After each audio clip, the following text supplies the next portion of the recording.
Hello guys, Stefan here. Welcome to the stream. It's Friday night, so another week finishing. Tonight I think I'm gonna make an environment. I've been doing a lot of characters recently. Past I think at least past week or 2 weeks, it's been essentially characters like all those guys. So I think it might be a good time for a change right now. So environment, we're due for a little environment tile. And I was trying to think of what I could do. I think I'm gonna divide them in mainly two kinds of things. On one hand, there's gonna be all the man-made architectural city type of thing. So everything you could find more or less in an urban environment. And then on this side we'll do everything a little bit more organic, or like the countryside. And I think I'm tempted. I kind of feel like doing a forest, or because I've done this, which is the closest to some sort of some sort of forest, but to me it's more like a rocky slope, like a mountain or something. So you have a few pines and but I think I want to do something with deciduous trees, maybe like maples or oaks or something like this. Could be good. Or even I really like the what's the name of that tree with the white bark? The name will come back, but something more of a like a European, Western European type of forest. Not something like you could see here on the West Coast in the U.S. with the big, sequoias or redwood forest, but something more like what you could find in Europe around Germany, or even France for that matter. So just have to figure out how we can convey this in a little square like this. It's kind of like the challenge of it. I think we're going to stick to more or less the same kind of palette, but change the trees. And the trick is to try and for forest, when you think forest, I think obviously you're thinking of a lot of trees, but on something of that size, we need to find a way, kind of a clever way to convey the mass of trees, but not necessarily paint a lot of them, because I think there's a good chance that this will become very busy and very messy quite easily, quite fast. So we'll just have to find a way. Actually, how about we quickly look for a reference very quickly. So see, it's interesting when you type in forest, the first thing you get is really a bunch of tree trunks. Most of the forest, when you're in the forest, unless you're looking up, you actually don't see a lot of the canopy. It's much higher, so you don't see that many leaves. It's mainly tree trunks, and then the ground is very busy. Lots of smaller trees and saplings and herbs and ferns, and this is typically the kind of ground that we would find. So I think we need to convey this sort of fairly dense vegetation on the ground level, and also the trees. I'm trying to think of the name of that tree. Wish you could do that search. Oh, this is super creepy. Check this out. what's the name of that tree that has it has a white bark with little it's almost like a stripe with black. I need to find this. Otherwise, we can look for maple forest. Like in yeah, so lots of very nice colors.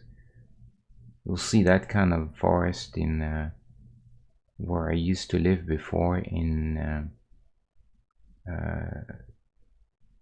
northeast of the USA or Canada. You know, Maine, Rhode Island, Massachusetts, New Hampshire, New England. You see a lot of environment like this. This is what you get when you get it from you know, from an aircraft. So what could be the best?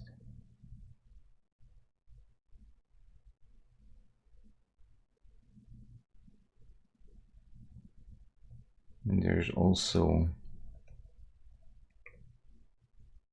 oaks. In oaks, generally, they have lower branches that reach out much lower, like this. You know, they create this almost this archways.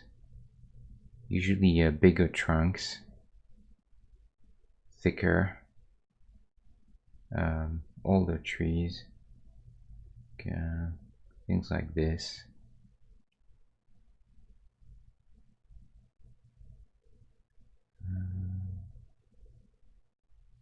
So I'm just really not looking for anything precise right now. I'm just trying to get a sense. I think I want to avoid something like this though, where the ground is very flat.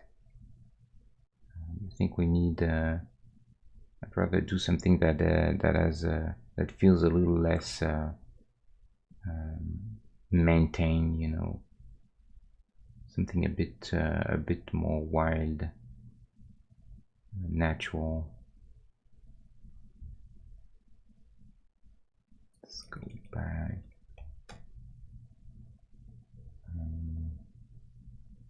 Yeah, something that has a bit of complexity like this.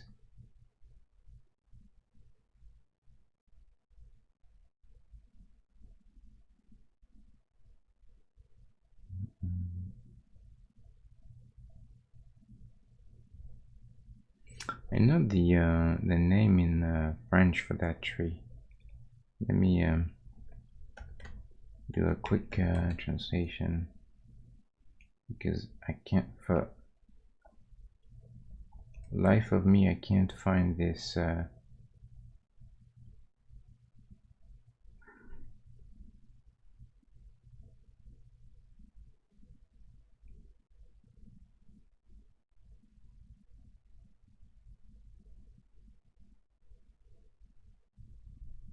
Okay, can we? Is there any way to? Okay, from French to English.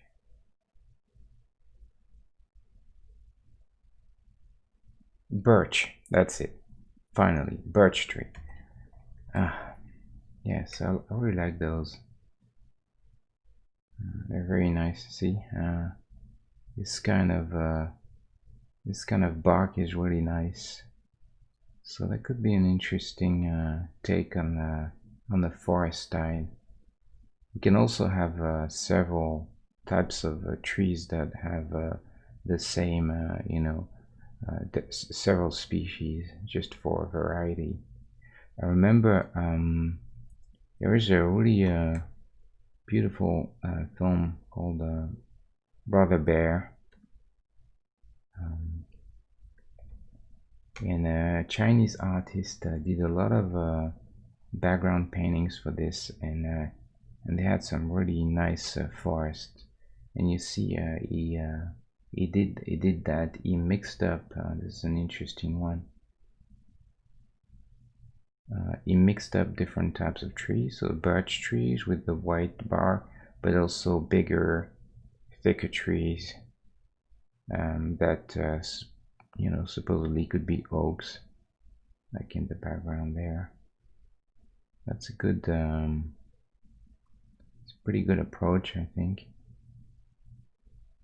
Same thing here. It's an interesting contrast. You can also have trees that have fallen on the ground. I think that's what makes make forests interesting places. Is there's a lot of trees that have broken branches, or entire trees have fallen over because of fire, or lightning storm, or just age.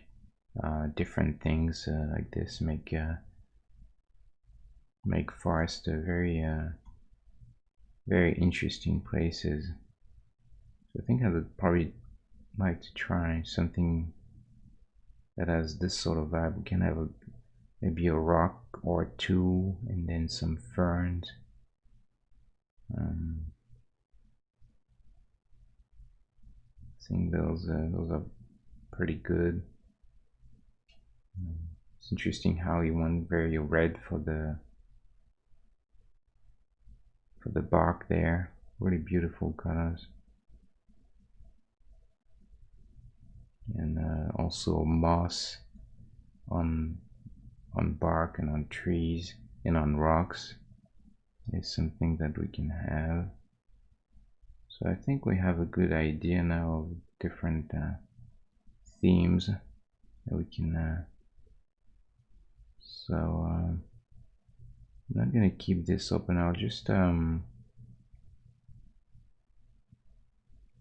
just gonna go for it, and then we'll see what we can get. So let's see, environment.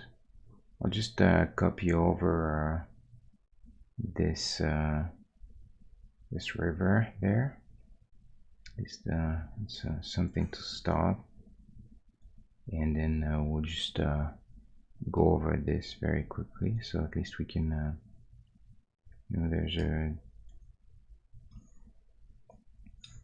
we have some values that we can keep in the common palette.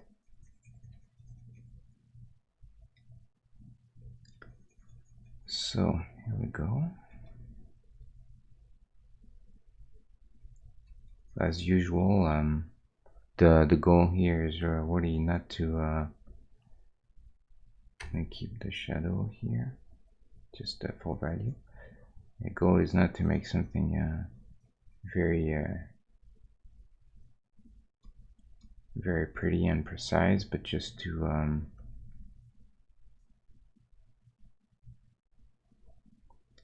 block in something very quick. I'm really just interested in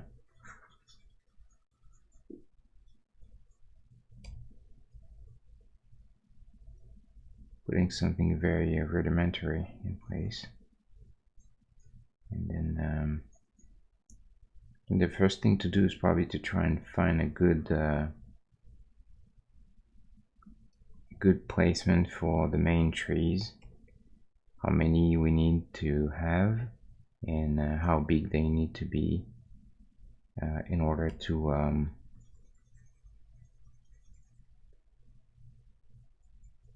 convey a forest, but without being too complex and difficult to read. Because really, a forest from this perspective, there's a good chance that you would only see canopy. You wouldn't see anything because there's just too many trees, and they would block your view of the ground. You probably wouldn't be. I don't think we would be able to see any of the ground, but we're gonna have to cheat that, I think. I mean, we could do something like where you take sort of a darker red, and then we would we would do something like this, you know, and then we would go so just a few trunks like this, but for the most part it would be, everything would be occluded by the dense canopy, you know, and then we'd have just a suggestion of lighting on top, you know. So this could be, you know, some sort of, you know, forest. So that's one way I think of approaching something like this. And we could also have, you know, a couple of trees that are actually, you know, a little higher, just to kind of break the monotony of it a bit. Maybe have suggested, you know, one of the trunks is sticks out, you know. I mean, I don't necessarily dislike that approach, you know. I think it's I'm already doing this very quick and quite bad because I don't want to spend a lot of time on this. I just want to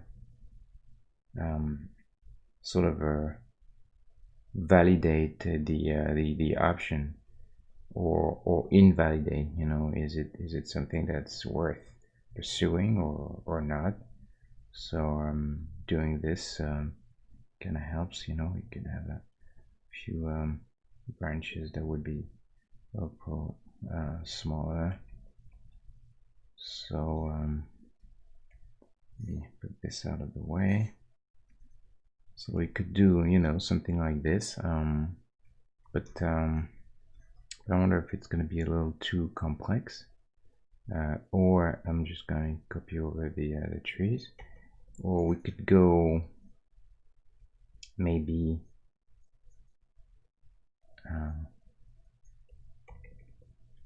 less, a little less dense, and maybe have one of those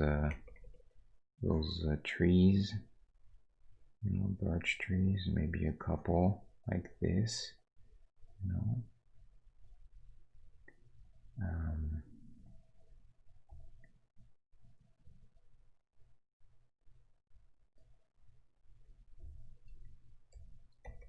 And then have maybe just one a bigger tree here. Maybe one could have fallen over like this.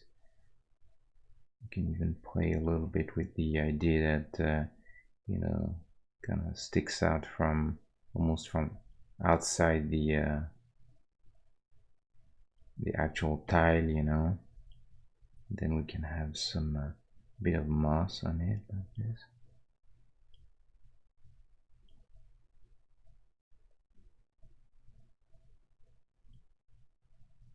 And then some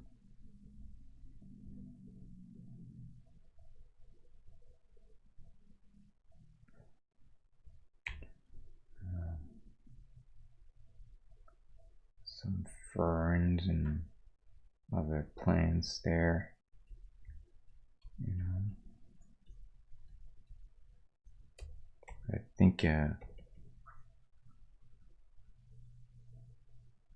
just want to make sure that overall everything is tends to be readable. That's my main concern. Would be a shadow there.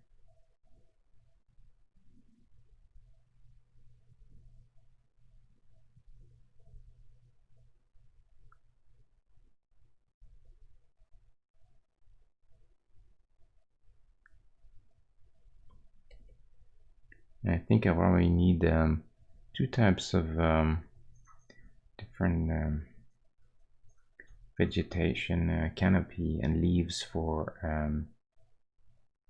the different types of trees. So maybe, for instance, we could say that the birch trees, they have a lighter sort of yellower type of leaves. So we'll try that.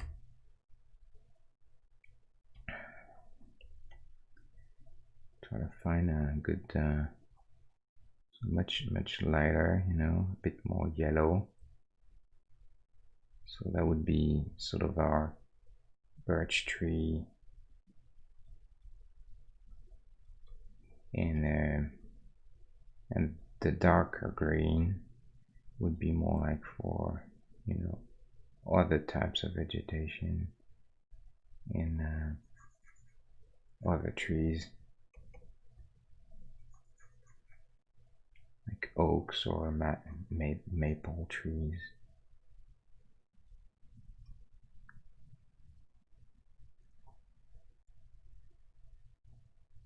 So I'm still just you know, playing right now. Or are you doing anything to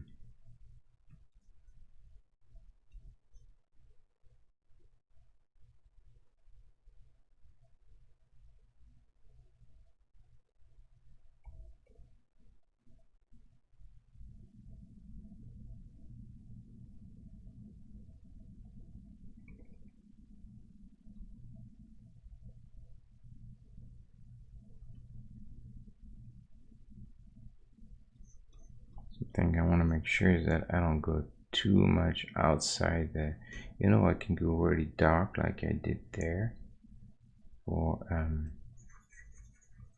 leaves. I think the more contrast between the different types of canopies, the better probably. So we can do maybe we can do that. So this. So it was, I have two values, one for darker, you know, canopy in shadow, and one for key light. We'll say that this is probably too brown saturated. We're gonna go. It's something that I think it's a very common mistake. I think a lot of people tend to do. They imagine that the bark is kind of brown and saturated, when in fact it's usually saturation is for bark is not that high actually. This is too red. So I'm gonna go a little more yellow. Trying to find a good, yeah, I think this is good. This is probably a good color. So this would be our palette for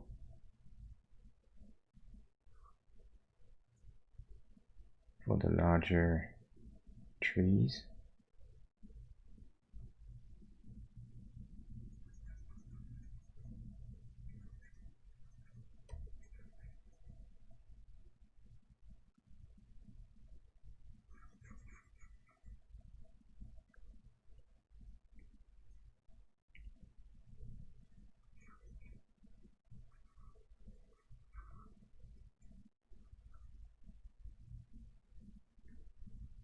This will probably take a bit of time overall, because there's always the worry of being too complex and hard to understand. But at the same time, we'll still want a fair amount of complexity, because that's what a forest is. You know, it's a very chaotic place. There's a lot of stuff going on. Lots of things are growing everywhere, and if we're a little too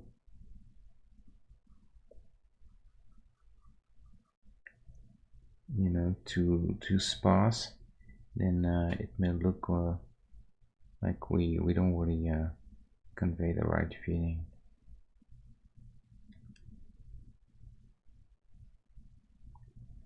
This tree could be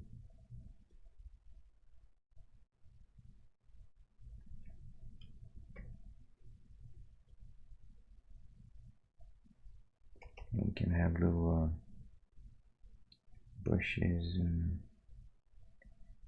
things of that nature in the ground.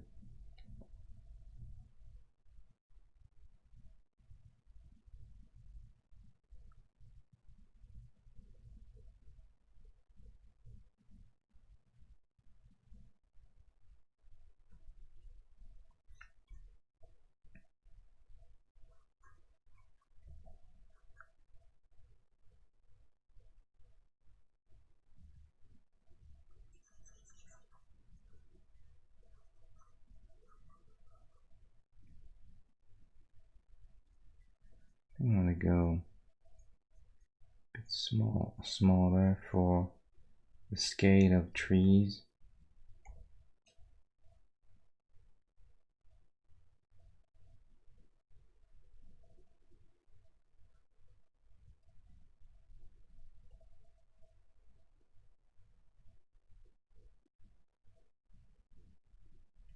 And when you're making trees, I think what's important is to really think of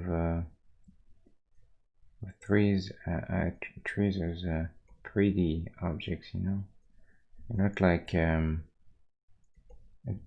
tree is not just something like you know, branch like this, and then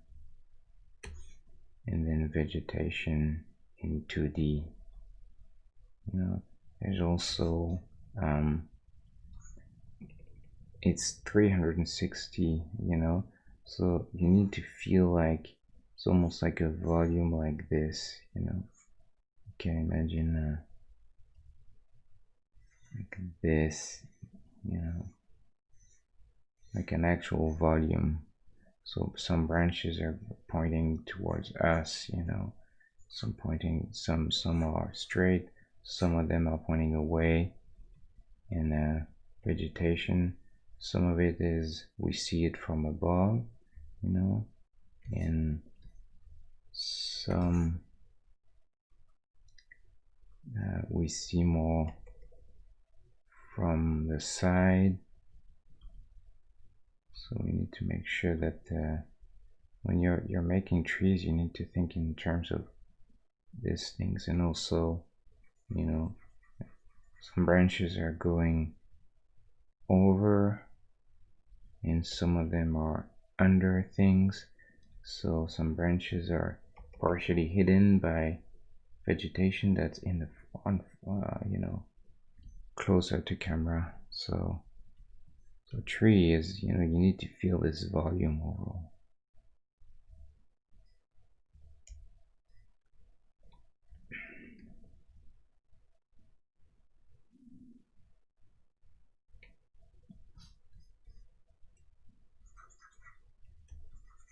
So for something like this, I could be I think it would be tempted to do one clean tree and then a second one and then a third, but I feel like I want to also do several at the same time because I like to organize them, you know, and lay them out in an interesting way. Sometimes two trees are like this, they grow very close from each other, and I think it's interesting when you can try and get this early.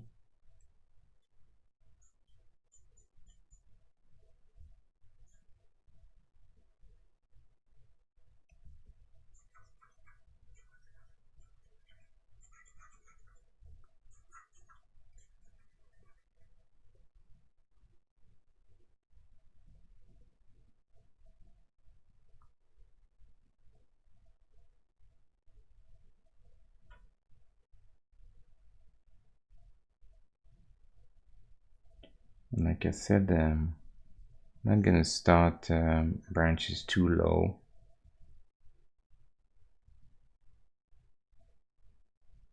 You can have a few small branches that are closer to the ground, but usually they don't have too much vegetation on them, you know.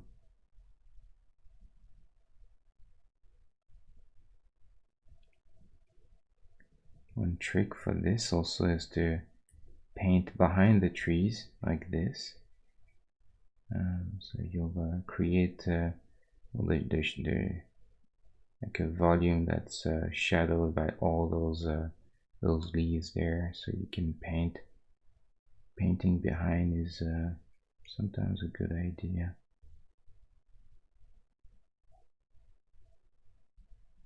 Now you have your darker, everything that's in shadow is behind, and everything that's above is a little lighter. So it's easier to overlap things and create this sort of volume, you know.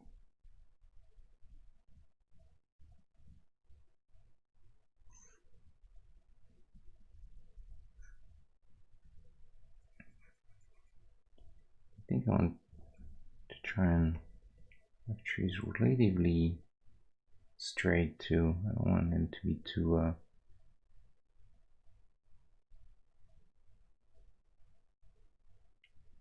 much of an angle to them.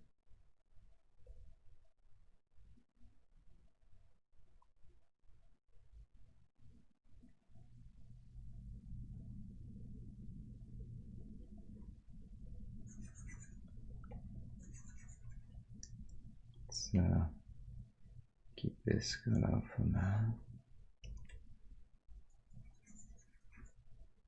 I think I'm gonna do just one type of tree for now. So you see me, going back and forth, painting stuff and then deleting it very quickly. It's kind of a normal thing, you know, because I don't really know. I don't have a clear plan, a clear idea at this stage of where things should be and what's the most interesting composition, because there's so many factors to take into account, so many different elements, that it's quite difficult to get a clear idea early on. So what I'll do is I try to let it flow as much as I can, you know.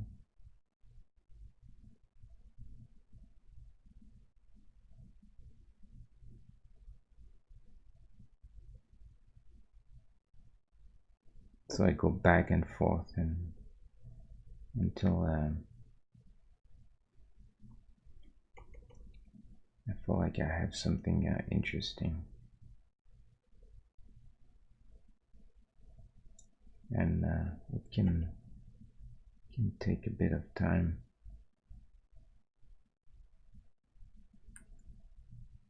It's kind of expected, you know.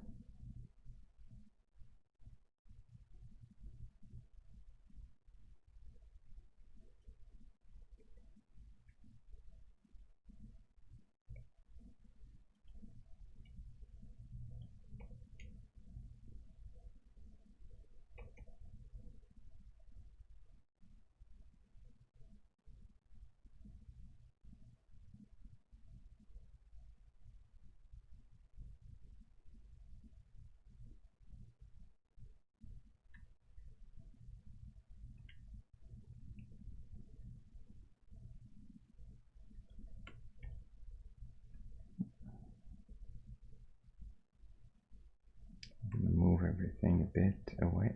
Hold on.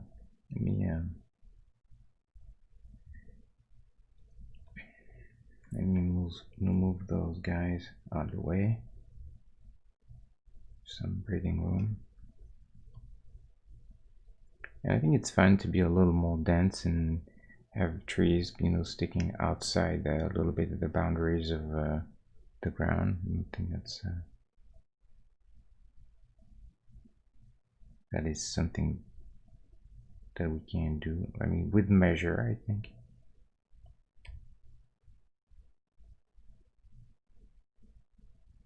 Maybe I've gone a bit slightly too far, but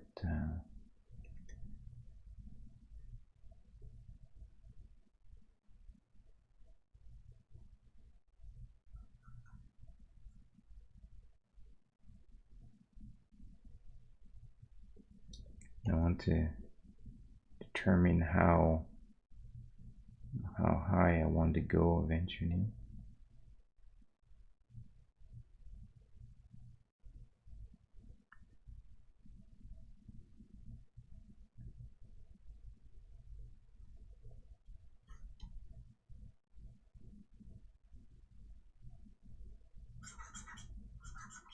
And then we'll use this guy. And this will go on a different layer. Maybe we'll have this above everything, you know. We'll see.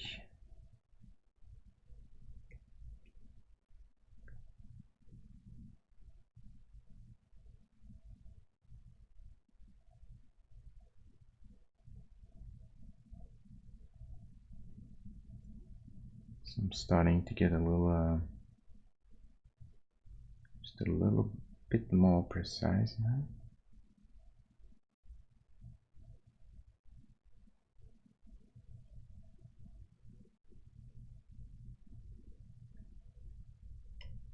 I think for this I really need to make sure I look at the small window.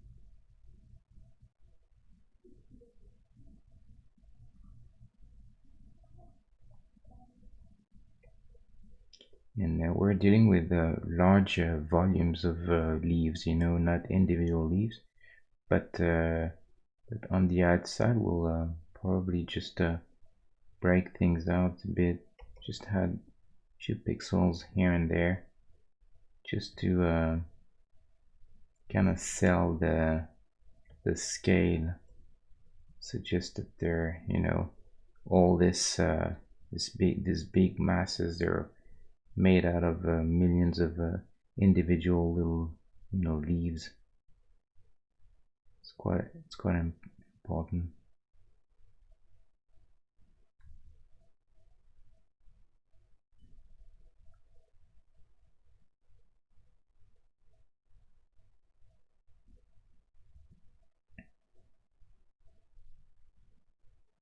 We don't have to have you know, a million and paint a million of different super detailed little branches and everything. For the most part, you see trees there, you see big volumes, you know, and then in there you can suggest some branches, or I'm gonna go with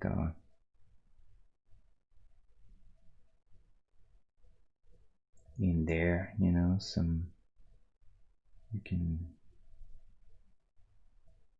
sort of make out a few branches.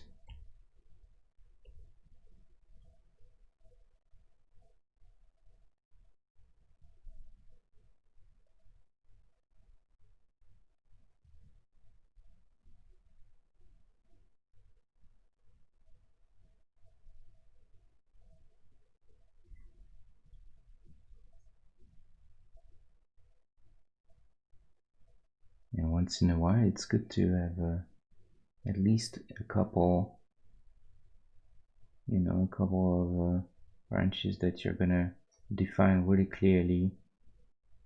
So your brain, hopefully what's gonna happen is that your brain will connect with the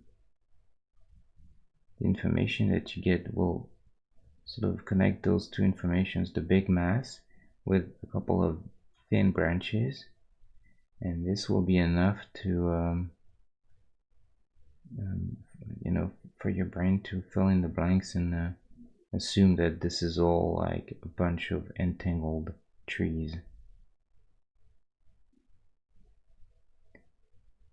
But you don't really have to actually show that many different individual branches or leaves.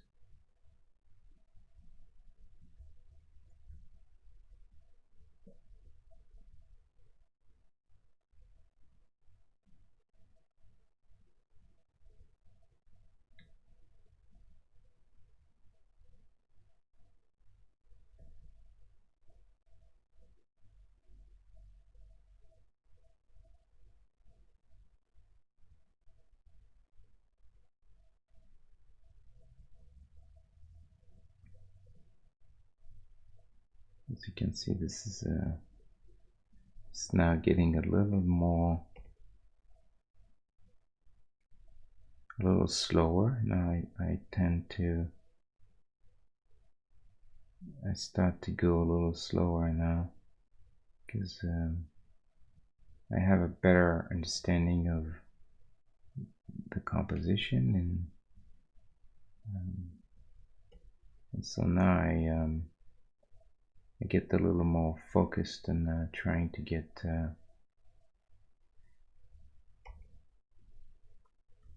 the second level of detail. So you start with what you see at that there's big masses like this, like this mass and this mass, this mass, and then once you get the big main composition, got trunks, and then you start to break down things a bit more. Like I know that this area is probably one of my focal points because it's quite dense, but here it's interesting because it's a little more sparse, so I'll probably want to keep this, because it's a more interesting balance to have parts of the forest that are a little more dense than others.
I'm not gonna go too far with those types of trees.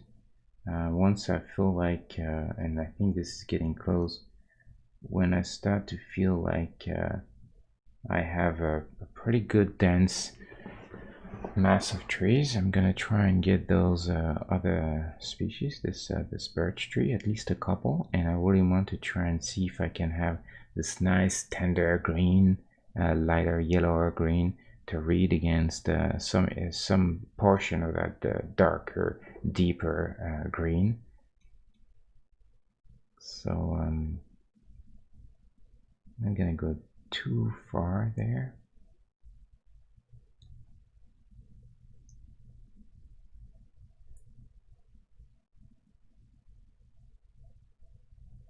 I think this is where you want your little low branches that are a bit naked.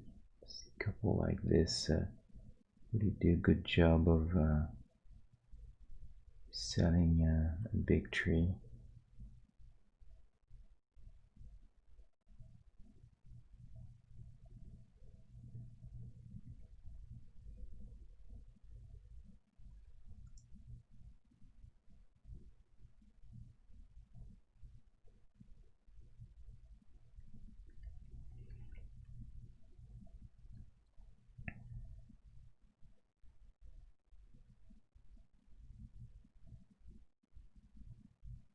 You'll see the difference if I have just everything that's above the branches, like everything that catches the light, but I really need that underneath dark green, and this really helps to convey the overall volume of the trees. And it's fun to have a bit of holes here and there where you can see through everything, but you don't want too many though, because this is supposed to be a fairly dense forest. I'm going to commit to this, so all of this is one layer now. Okay, just gonna clean up a bit everything.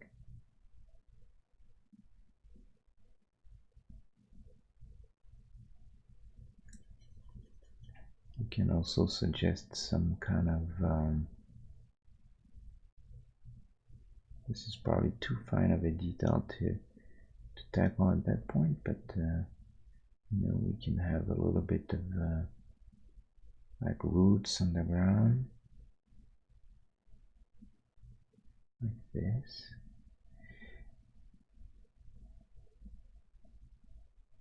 So I'm getting more and more precise, and now we're going to try and introduce this guy.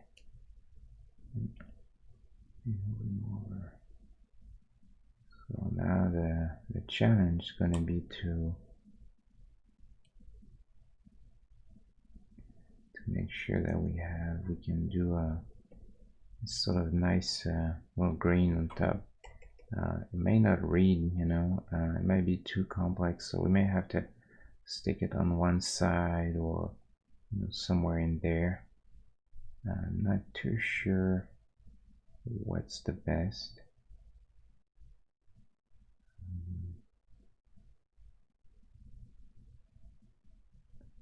We're gonna go a little strong for now. I don't want to waste time, so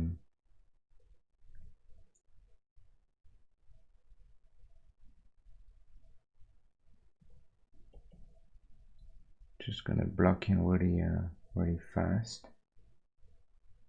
and then try and determine if there's any area where I could put this without everything being a mess. I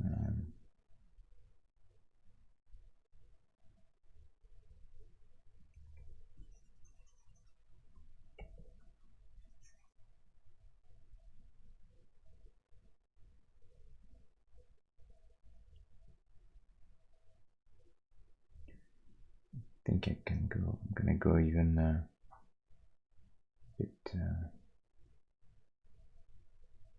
bit brighter.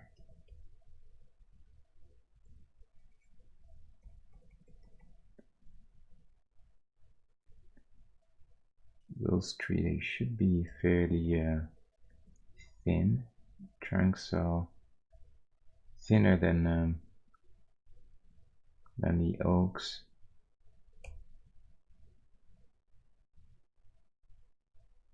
We'll see if there is any way we can do this. If I feel like see, no, I can't really read this very properly, so I'm not liking this. If I end up having to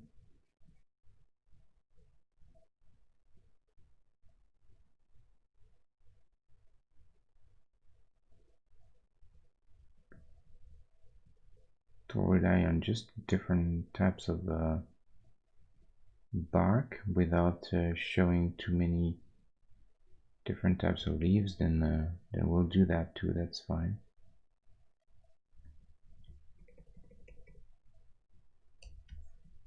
Let's see if I can keep this guy outside a bit.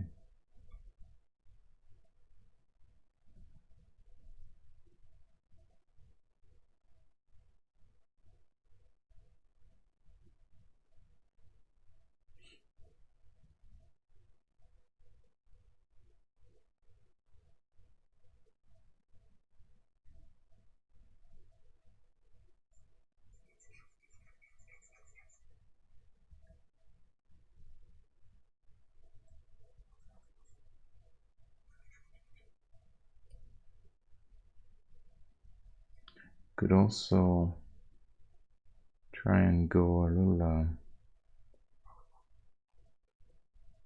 very quickly try something. This could be interesting to suggest a tree that is you know, this is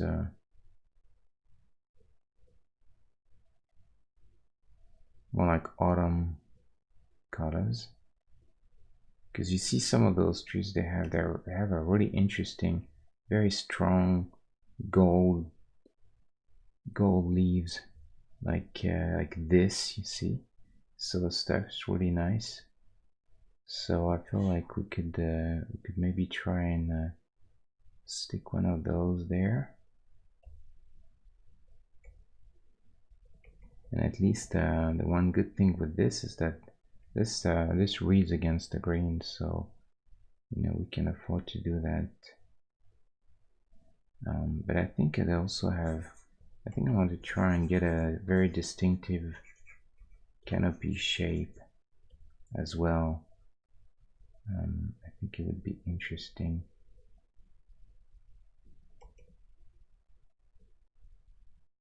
So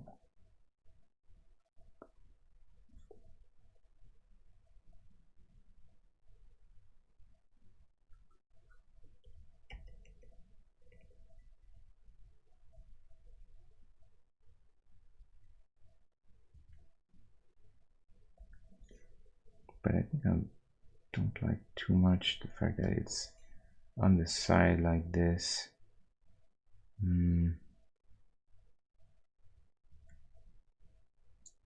me try and find some other area. Okay, I also don't like the fact that it's leaning on the side too much. I'm gonna try and get something a little more straight. We'll see how it looks.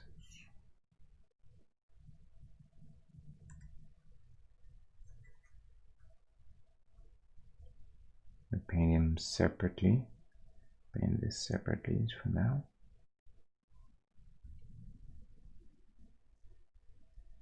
And we'll try to find a room for him.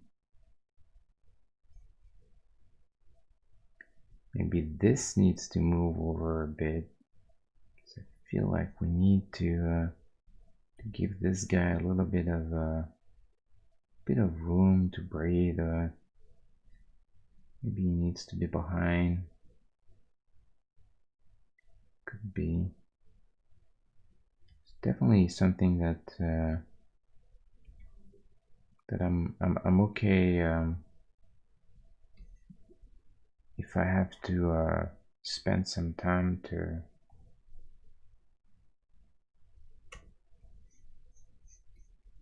fighting a little bit, because I think it's worth it,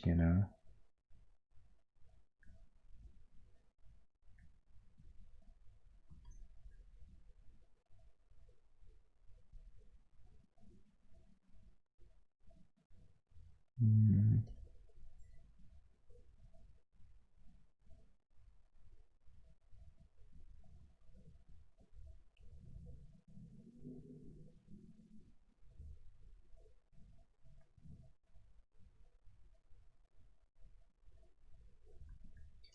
Still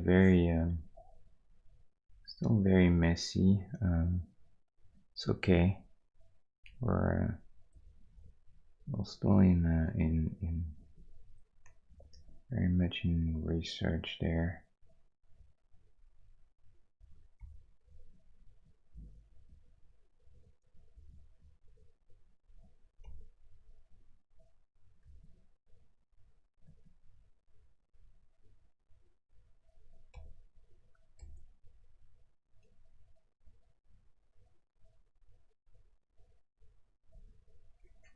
Get rid of that for now.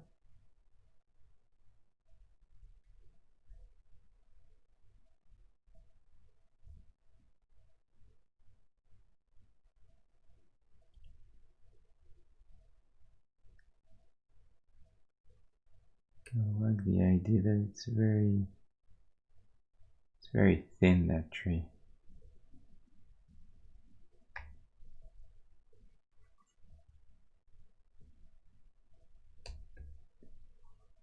Too much contrast on the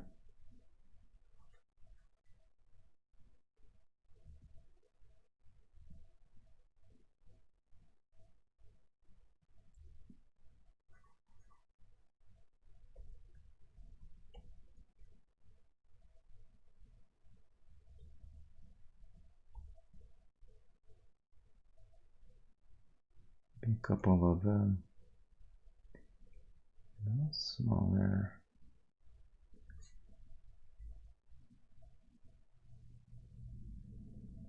And we need to make sure that the trunk will show a little bit in inside through the canopy, through the leaves.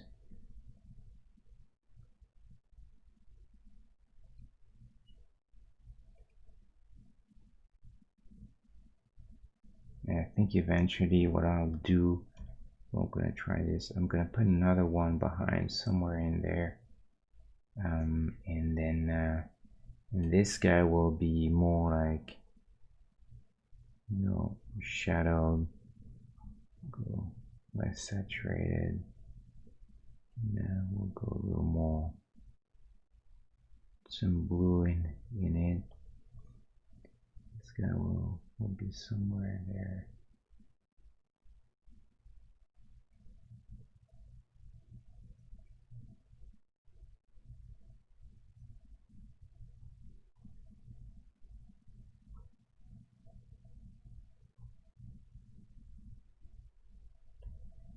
Because those trees, they have different colors, they're not all the same. So it would be nice if we could convey all this variety.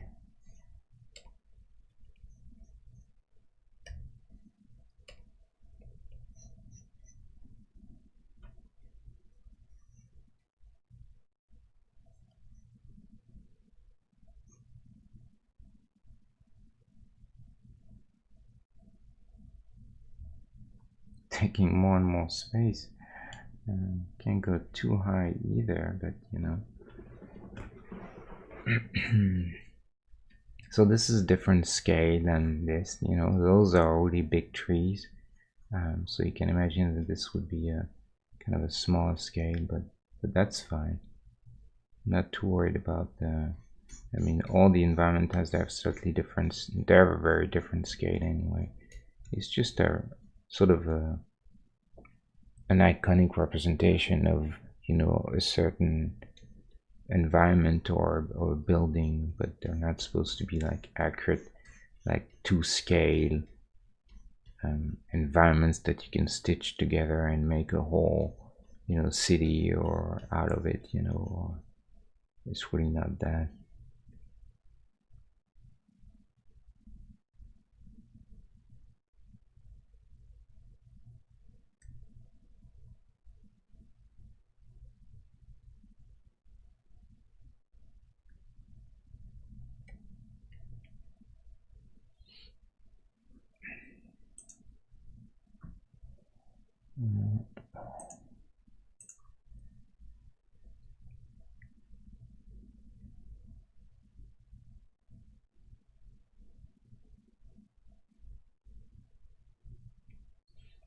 I'll try something also. I want to try very, very red, just for fun.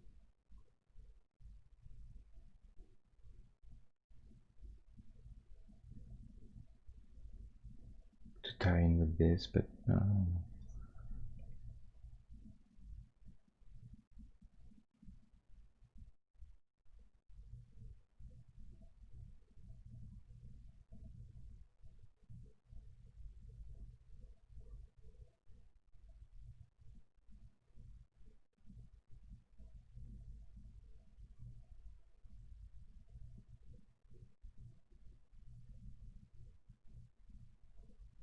oops.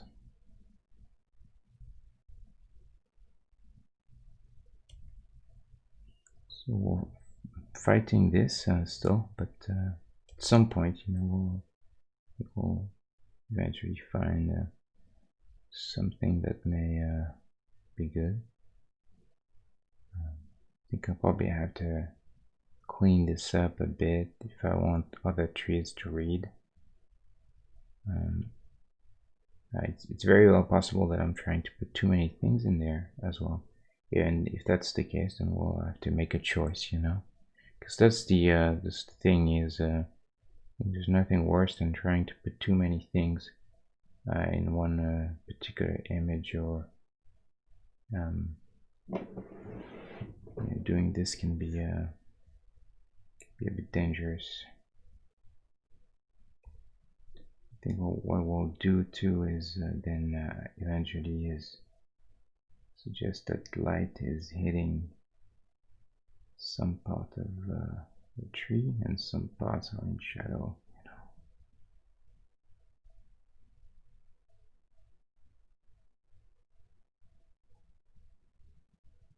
So we'll see. So we have this guy.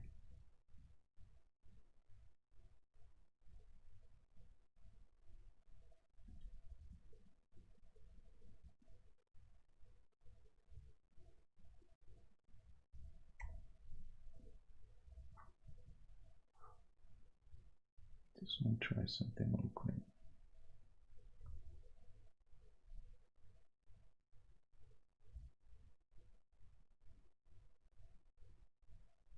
The screen it's not bad with that.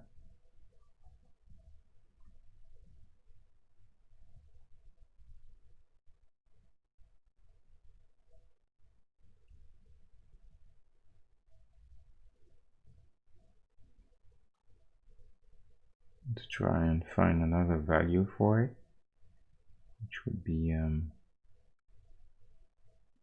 key light.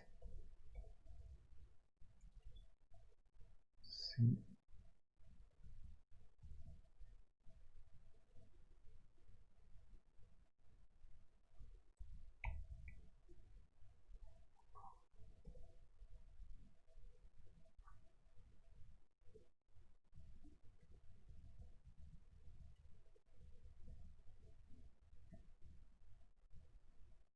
No.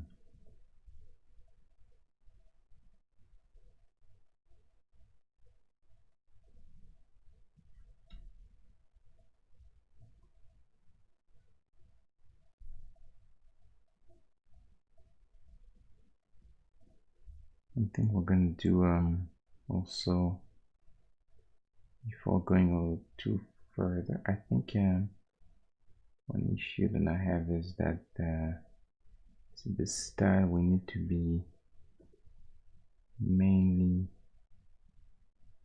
all that green needs to be more subdued, more darker, because it's not like a, you know, like a lawn. It's way darker usually in forests.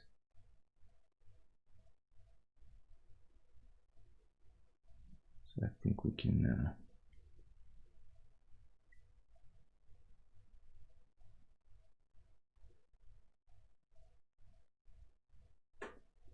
want to try to find the right ground.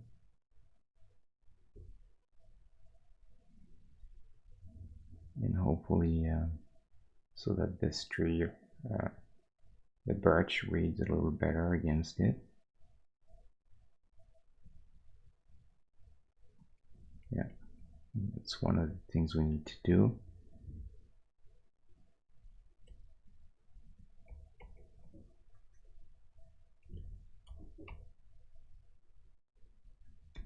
Let me clean some of that stuff too for now.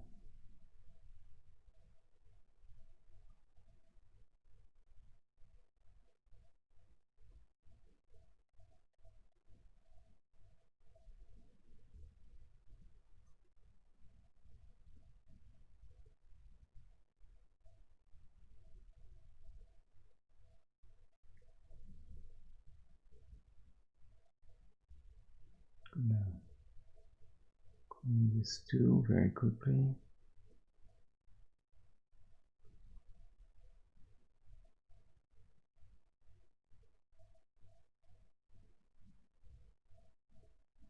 Okay. Now I just want to try something now. Take this a nice green and suggest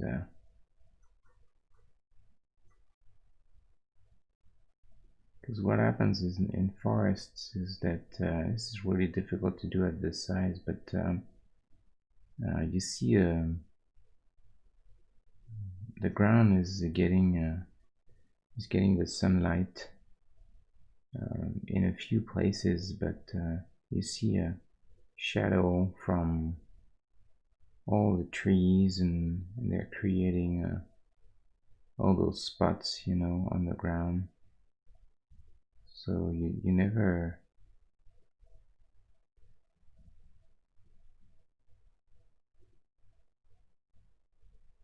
you get a pretty complex lighting situation on the ground.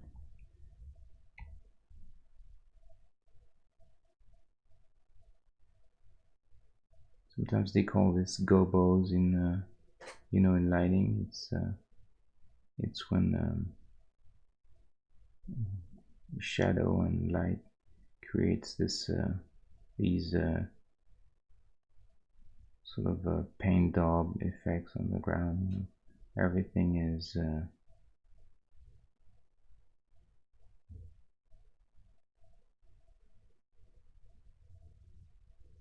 and there's a high frequency of information from shadow to light.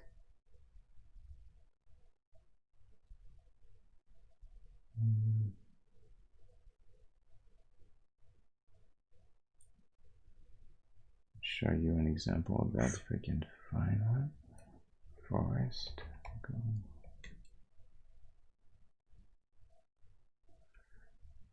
So yeah, this is this sort of stuff happening. You see when you see all those walls.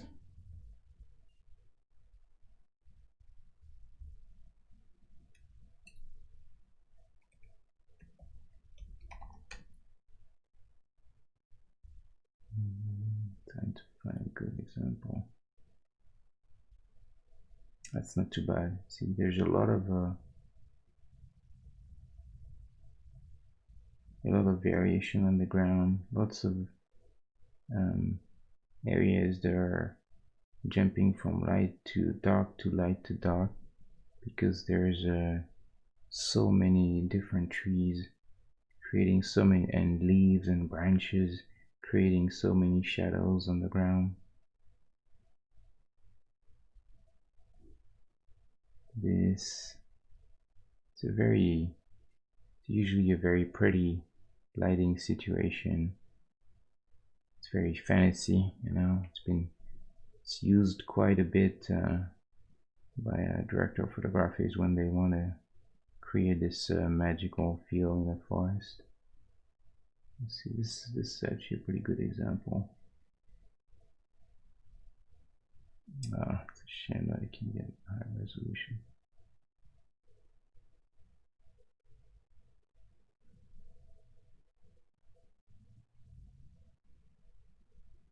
Yeah, I need to fix my internet situation when I'm streaming.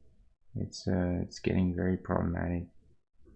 Like I said last time, streaming is always pretty good and stable, but unfortunately, and it makes no sense to me, but my download and regular internet suffers quite a bit. While I'm streaming, I pretty much can't go on the net.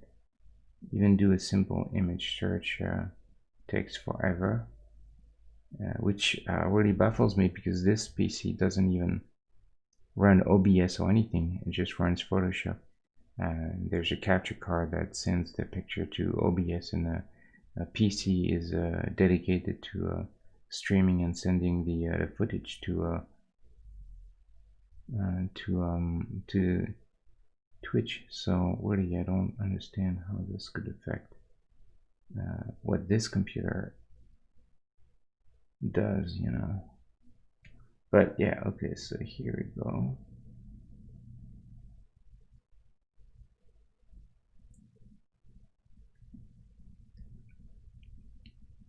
Yeah, so see, there's you see all these little pockets of light hitting,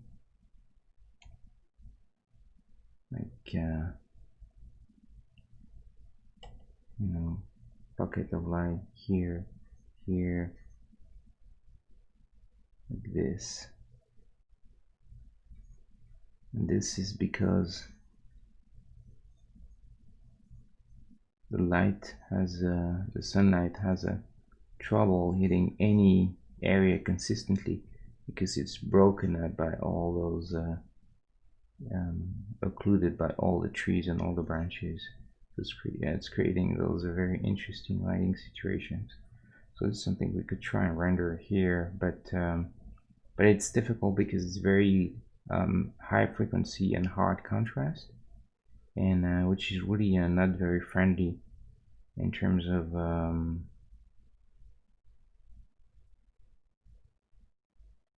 pixel art, you know. So unfortunately, I think something probably need to simplify quite a bit, and it's more efficient in that case to define bigger shadows from those big trees, you know, rather than trying to go for the real forest lighting, which unfortunately I think is a bit too complex at this size. So we just have to make a choice there, you know, and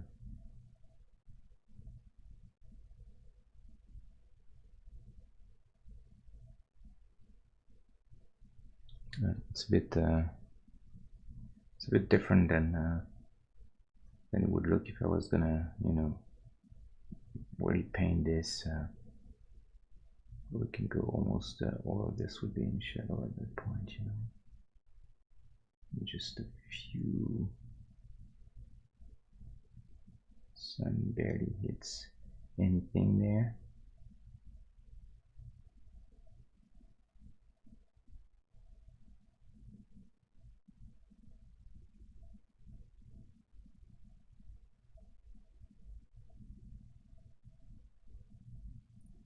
And to me, really, as long as I can read that lighter tree, I'm happy, you know.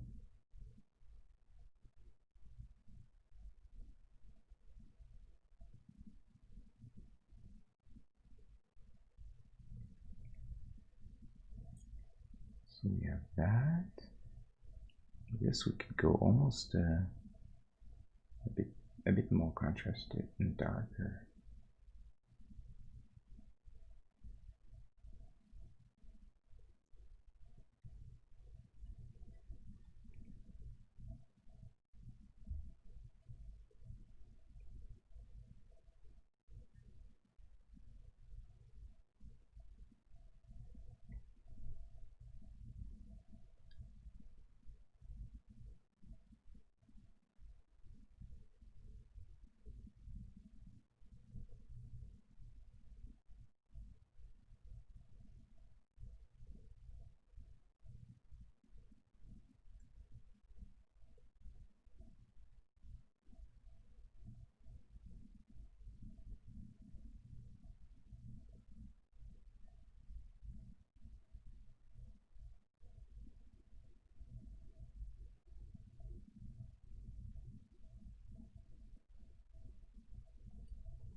Oops. Make sure that I'll mess this up.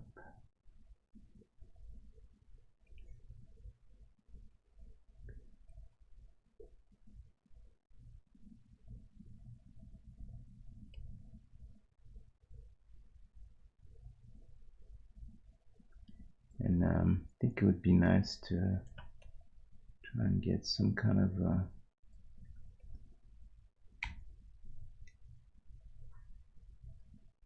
fallen tree somewhere.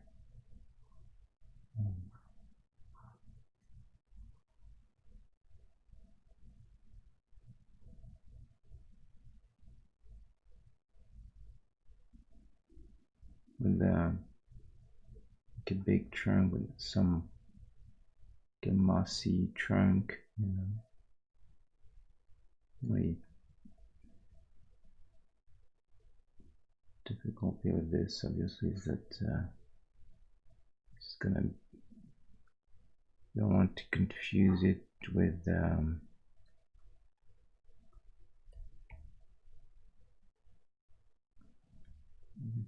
ground, so we'll have to go for a slightly different hue. Again, one thing that you can also do when you're painting forests and vegetation is don't hesitate to have different hues of green, and because in nature it's quite remarkable the amount of different sort of green you can find. There is quite a bit.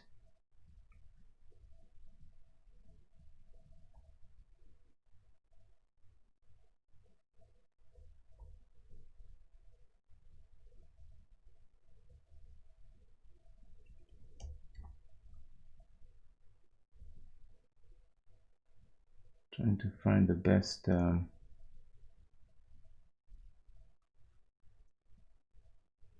best value for that track. We want to make sure that it's gonna read nicely. We're gonna go over contrasted for now, but it's okay. We'll fix this.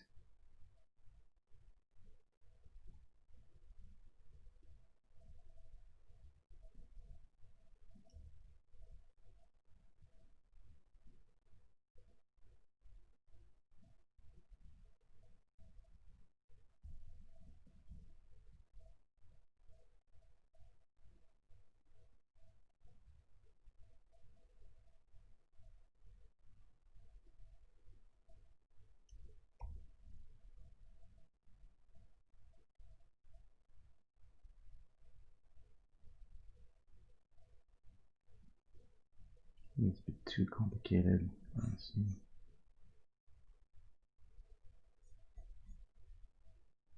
No, I don't like this. I'm gonna get rid of it for now.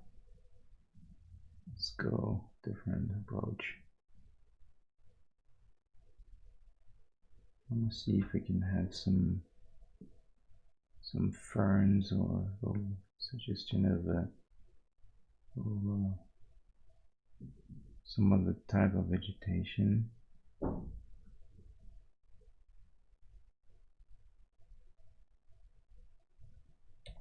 Can't make this correct.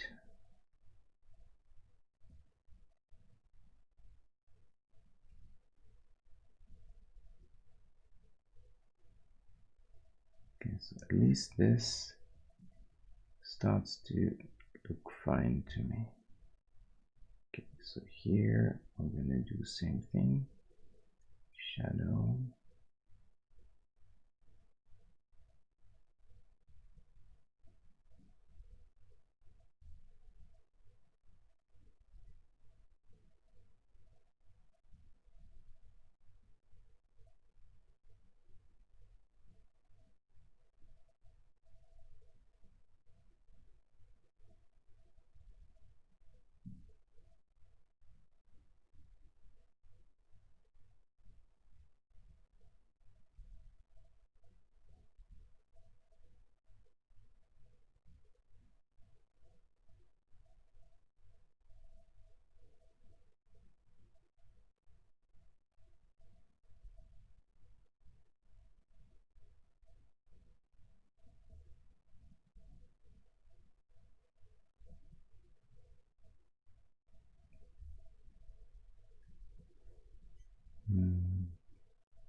Sorry guys, I know this is taking a lot of time.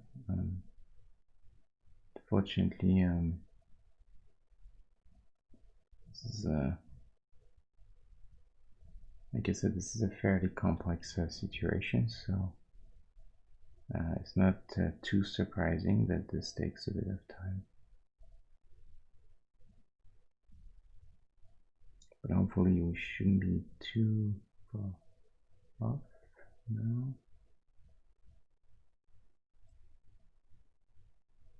As you can tell, I tend to be slower now, take a little bit more time.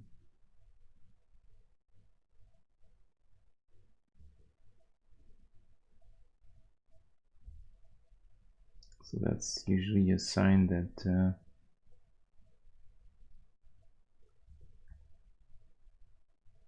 I'm getting closer to being done.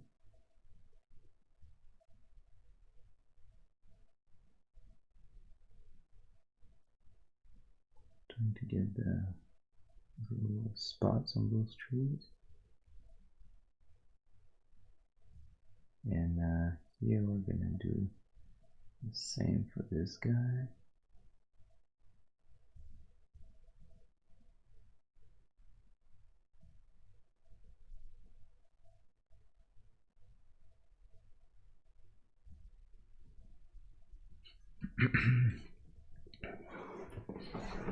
So slowly moving.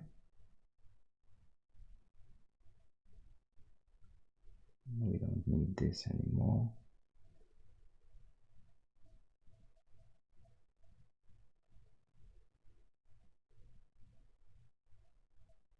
Just checking on lighting here.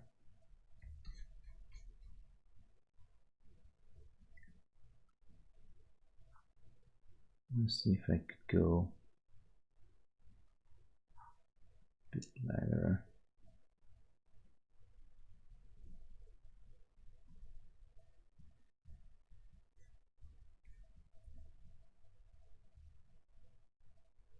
Something that I could do too is from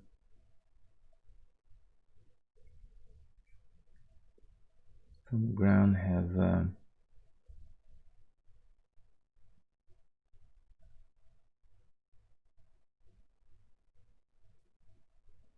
some areas that are a little less green, you know, because really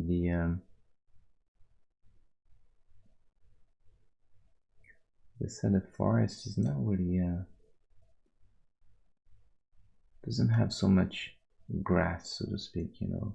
It's not really grass, it's more like a bed of, you know, needles and,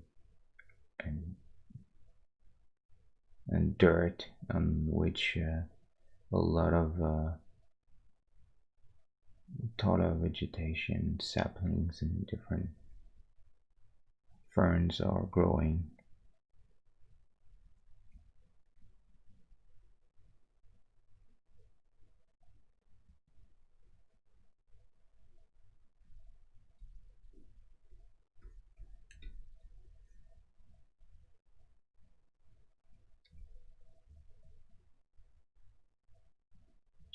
I don't want to introduce too many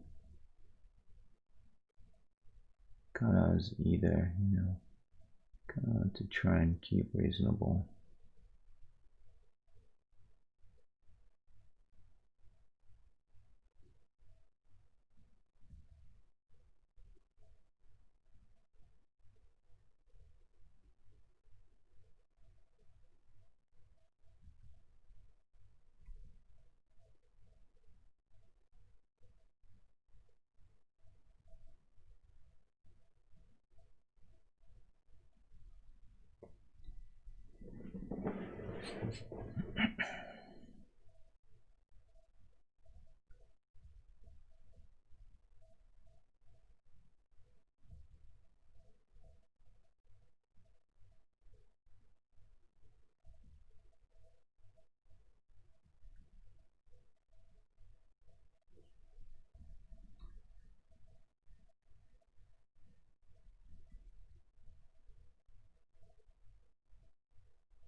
We're going to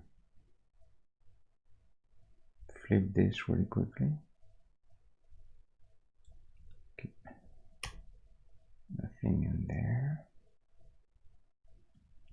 Just gonna, oh, hold on.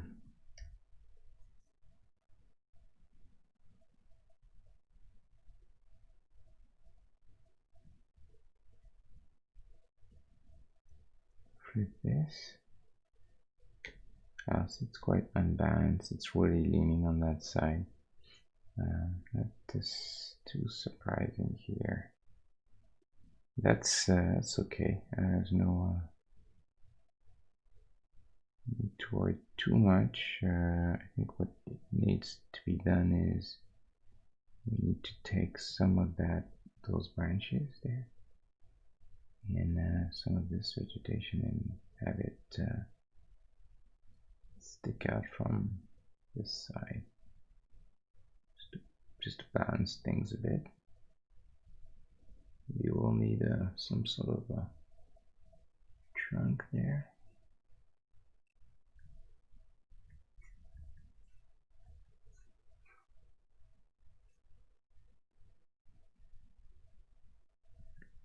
We'll see if that it helps or not.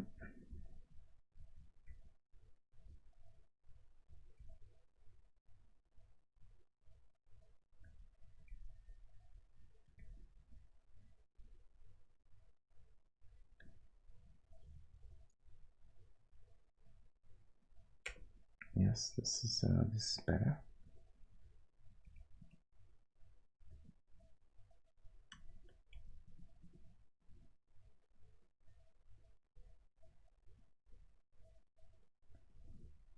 Still getting too complex there.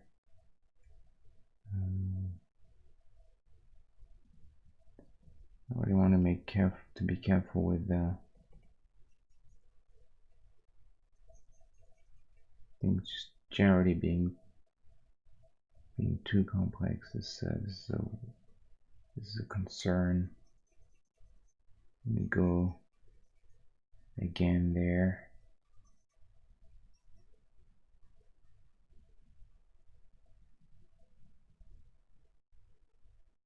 really want to keep things as let me try something too. Yeah, I think maybe that's what I need to do. Yeah, I think maybe suggesting that, you know, all this area, since there's so many trees, is maybe everything is in shadow almost. Yeah, so we keep it simple. And there we have the sunlight, you know, at the edge, almost like the edge of the forest. And it's makes it clear. So what do you want? And then maybe we can just have maybe the one shadow there and that one here.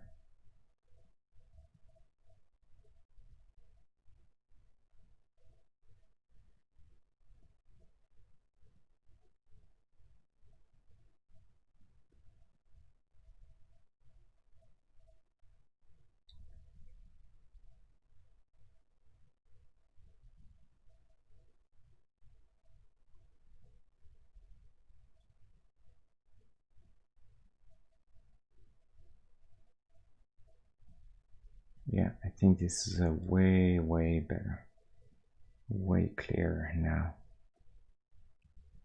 Let's flip again. Yes, this works better, I think. I think this works better this way.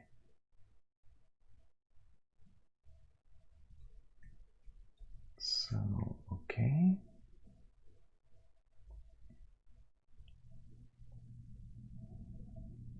I want to see. Here was my tree here. There is a way to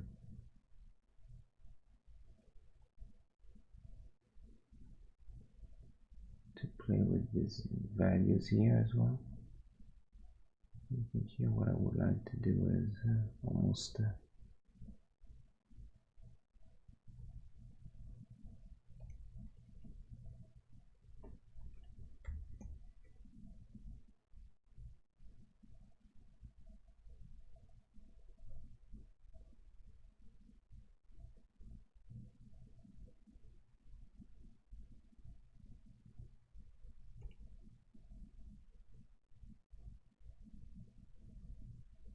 maybe go like this.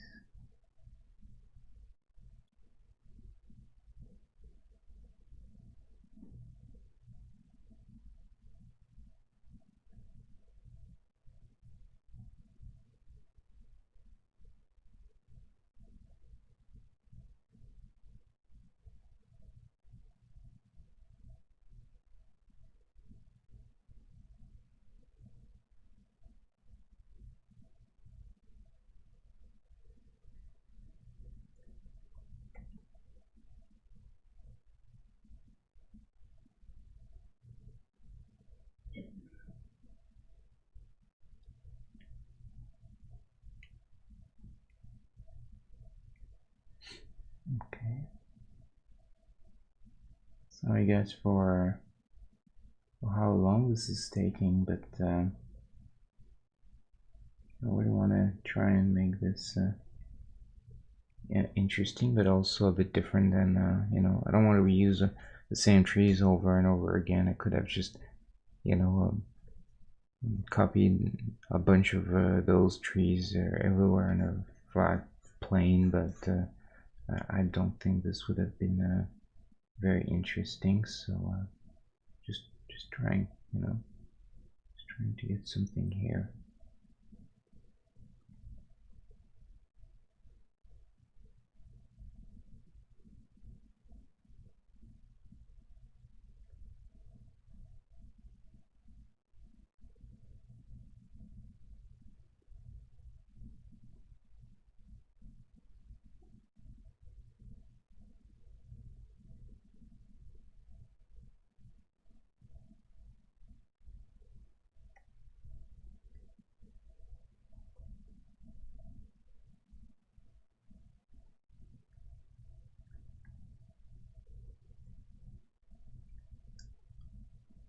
definitely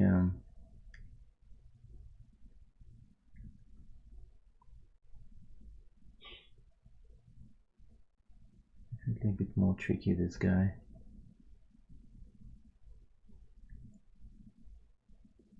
I like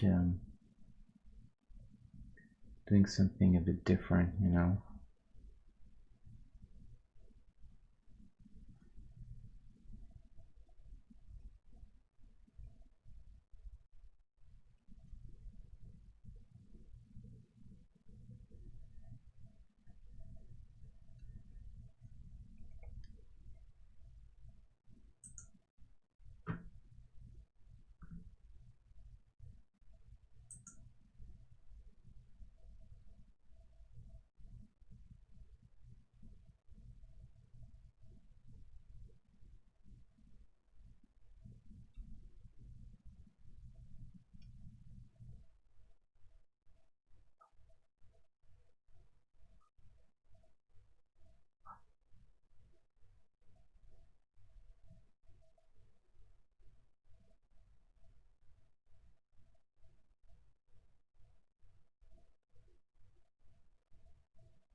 Just playing with clearing some of that stuff to see if we need to do that.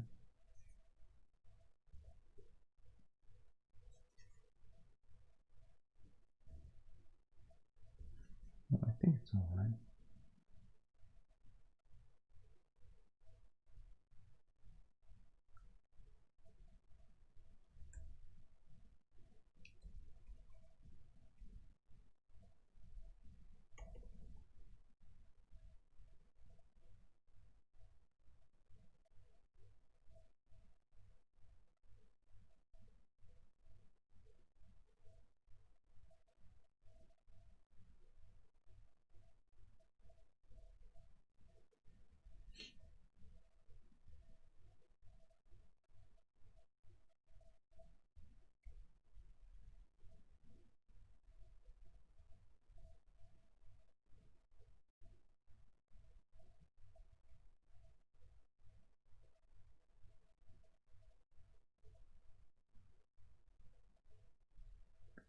Here I'm just gonna play with the idea of rocks that are partly, you know,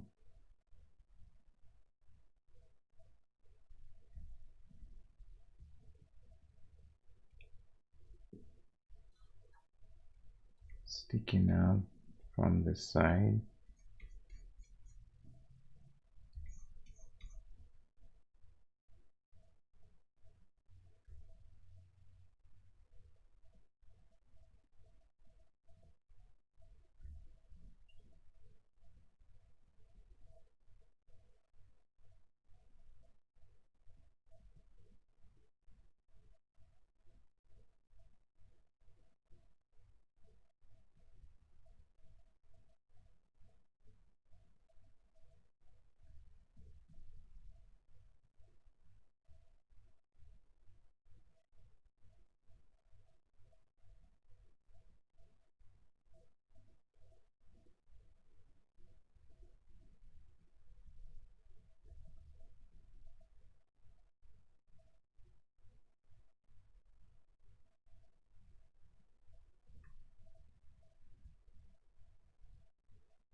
Maybe overdoing it a bit there.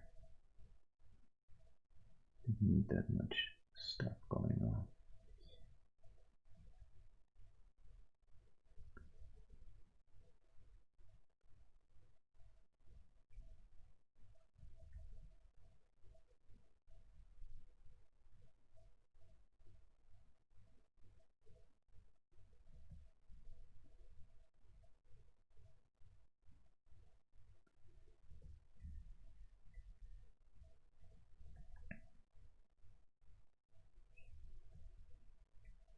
Let's try and see if we can get a suggestion of light, sunlight hitting a few areas of those trunks. This is without any guarantee whatsoever. I'm just gonna try it, but I think it might be just too complicated overall.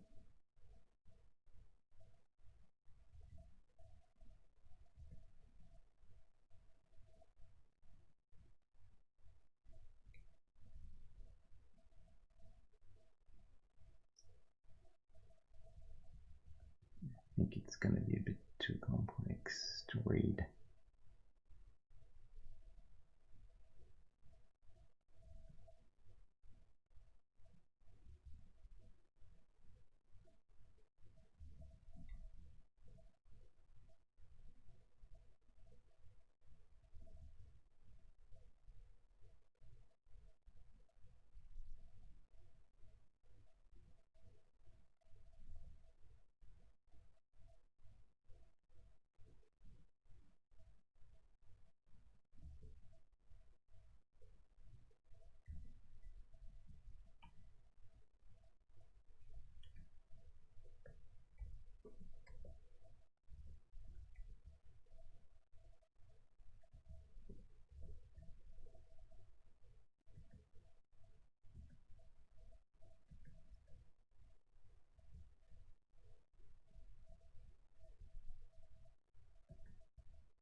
Trying to find the right value, but this is probably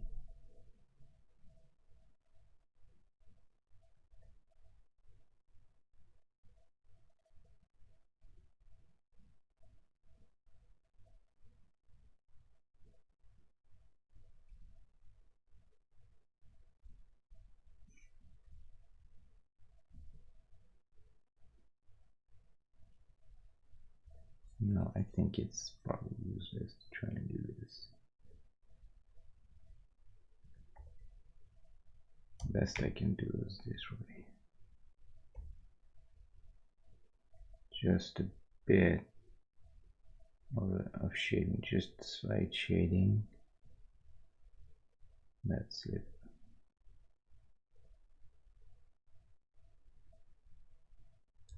Just so that they're not too just completely 2D, you know, that they have a bit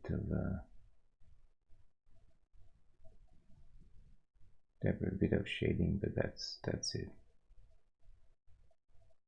Can't do more than that. It's bringing too much contrast. And there's already quite a bit of a frequency and stuff going on, so I can't really go too far. This is plenty. This is as much as we should probably go.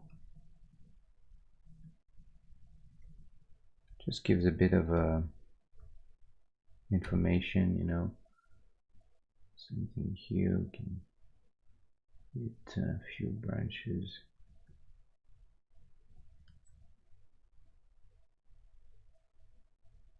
But no more. More than that, I think. So we got that, we got this. So that's a tile. That's the green on top, trees. Okay.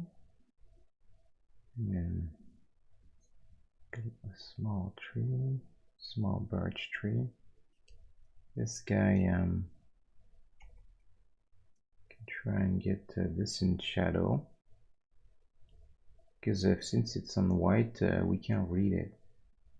But if I shadow it, yeah, see, it's kind of a good trick because we're going to be able to read it.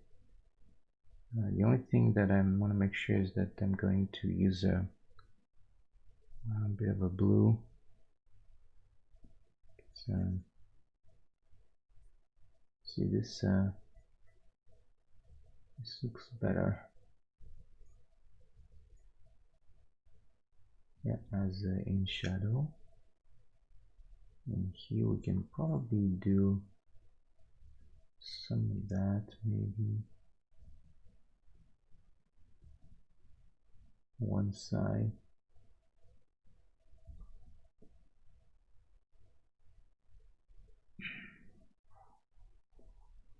For volume is a bit more pretty.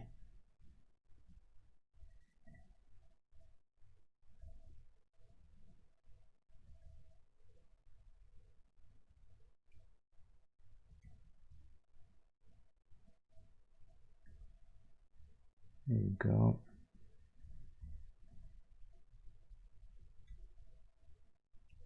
So it's getting there. One thing I want to do is now this mass of leaves and vegetation has absolutely no variation in hue. That's a bit problematic. Makes it look very very simple. So I think I'm gonna just try and change a little bit the hue for some of those trees.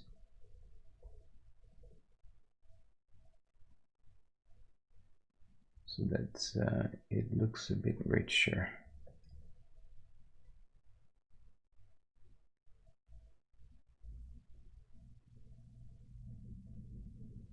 So some areas are a little less saturated, see? And the opposite, I'm gonna go just just a bit more light hitting the top. Maybe we'll see if we can do that.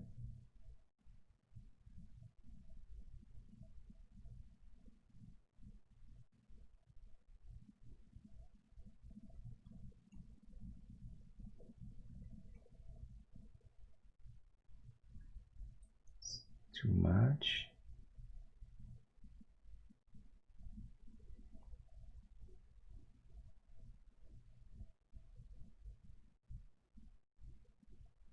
Trying to find the right color.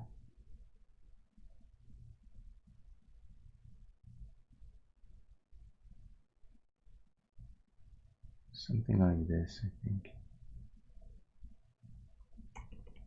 So I basically three different colors. This sort of desat grayish green, this green, and this one that's a little brighter, gets a bit more sun. So now it looks more interesting, you know, this distance. It's way richer. If you look at the I've studied quite a bit how Studio Ghibli and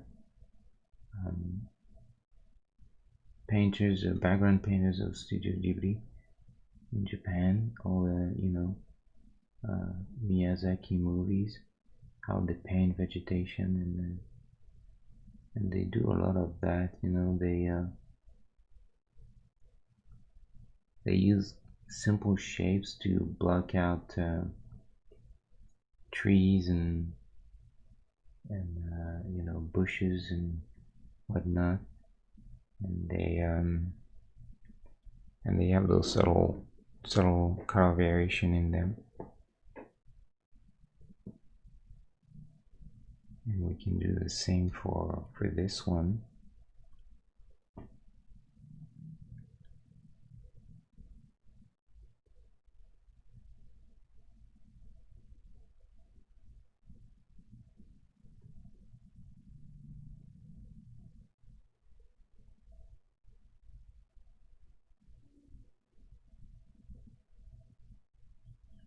This is just a bit more complexity.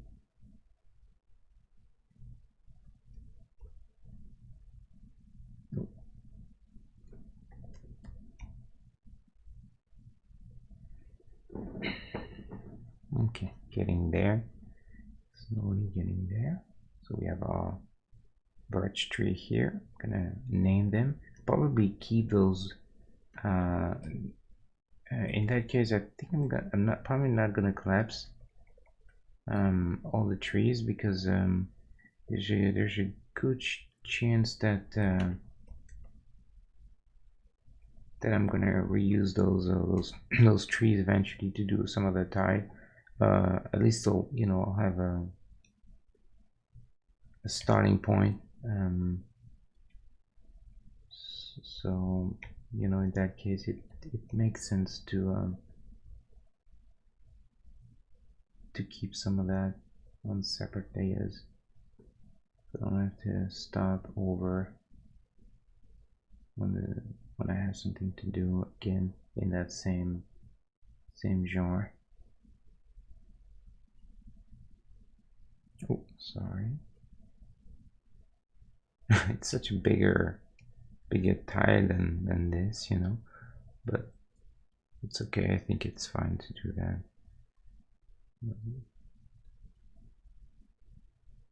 It's kind of, like I said, it's kind of a different scale a bit, so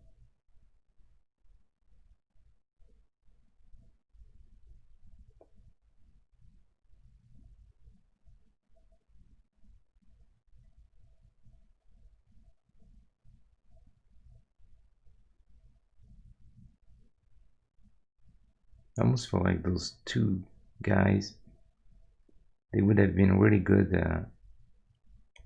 on the side of the road. I think I may change this actually. Kind of like them on the side of the road. Big trees. Might be something interesting to do.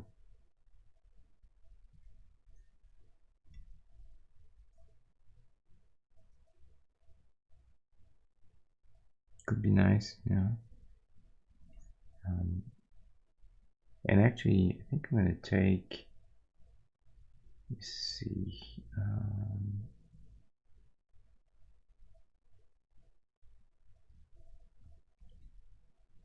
I got some more little trees here. Those little guys there, they're really nice to do little bushes and stuff. So I had them behind that building, but I didn't use them. So I think I'm gonna grab where they grab those guys and see if I can use them on just to suggest little bushes.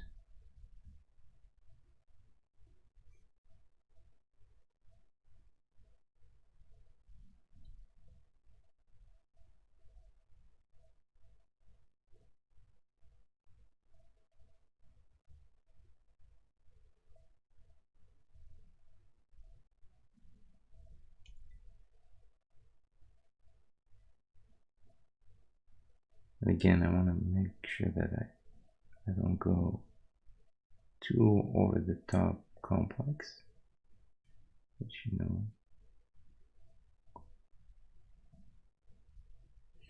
because the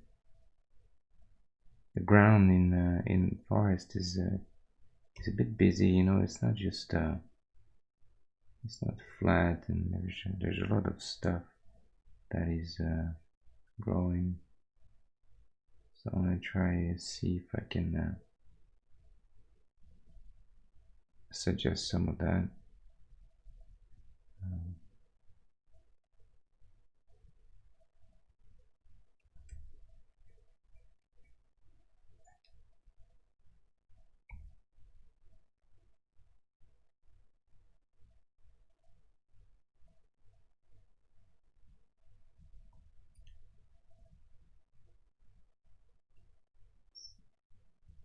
I think can also have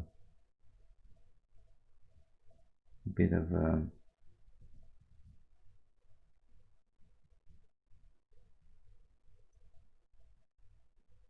of moss covering one side of the trees.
Okay.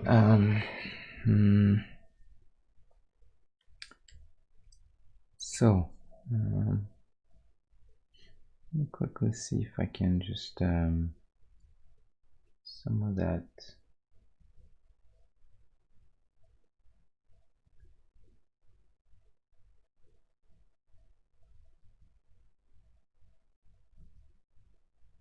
So just some of that that trunk for that tree there, back there. We can do that.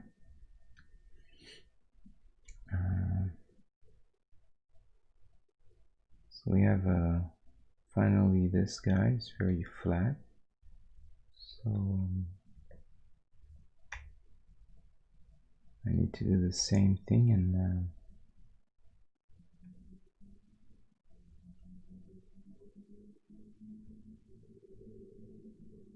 just shade him a little bit. Using always, I'm gonna multiply with a color that has a that is more blue. Trying to find that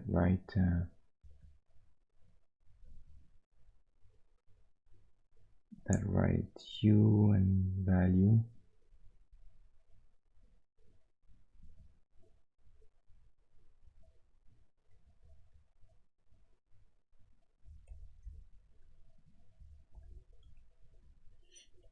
There we go.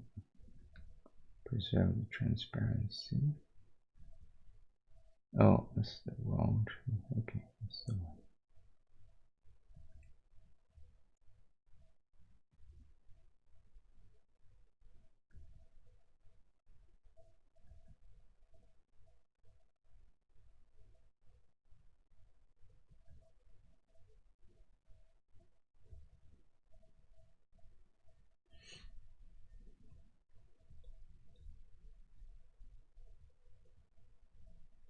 Try to go a little lower contrast on things that are in the background generally.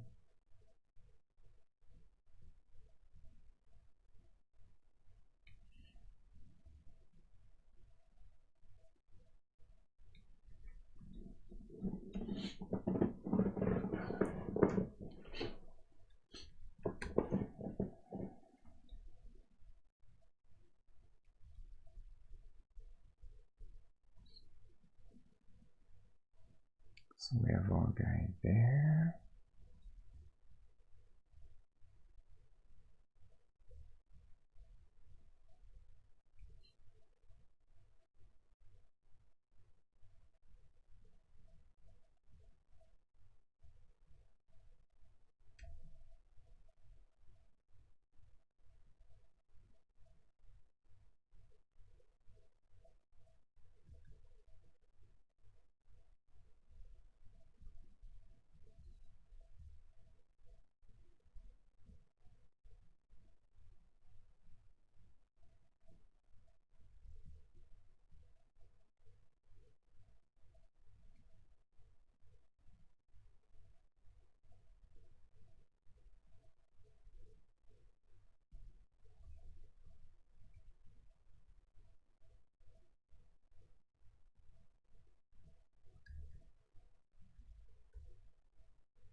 this guy, which I think is about right now.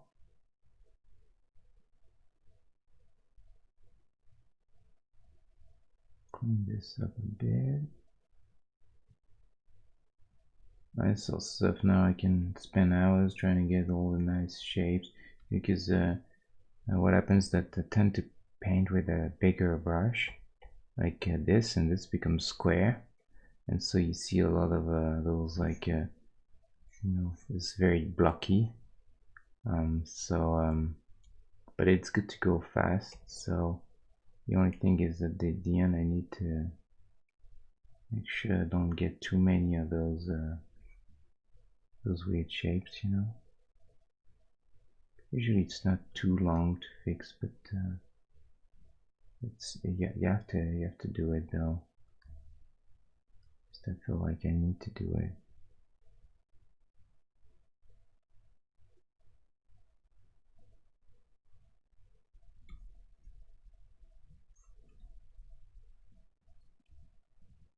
Okay.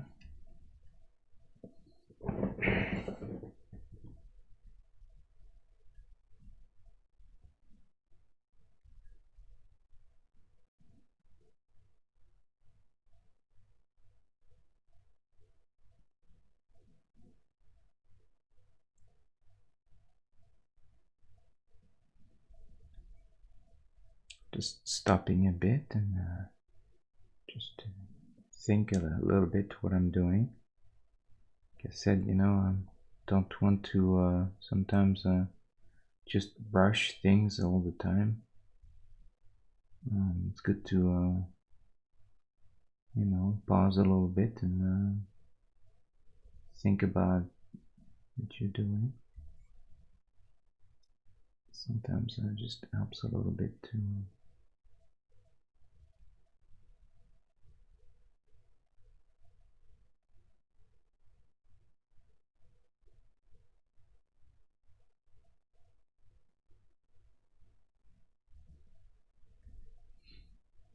so we have one tree, we have I don't mind to have a little bit of chaos on the ground. I think that's fine. This birch tree is, I think, is all right now. Okay, there's something going on here. We can get rid of that.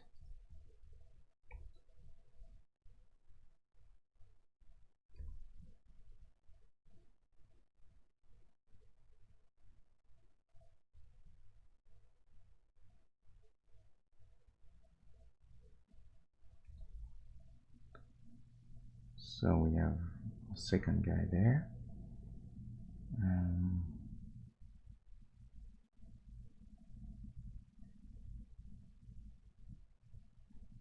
This is all the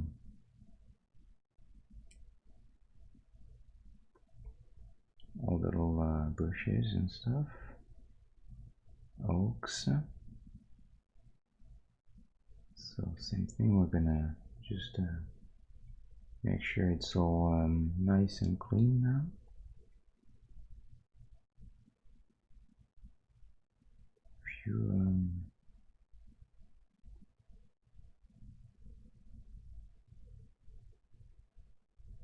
A few things to clean up, but not much, thankfully.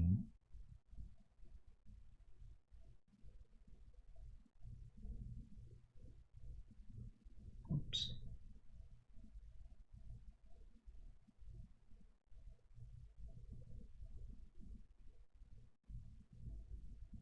Just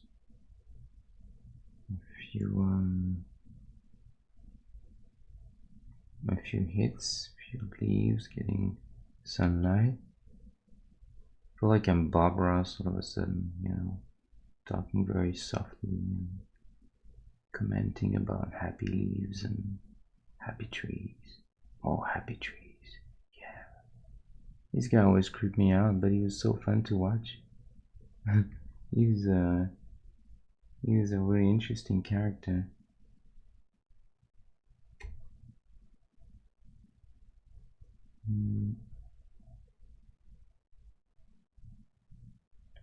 I hope I don't creep out viewers. That would be weird.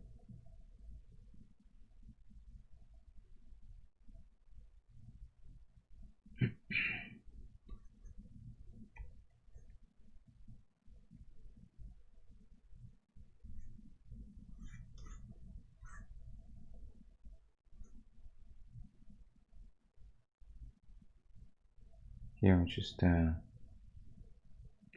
getting rid of the squared look, cubic look.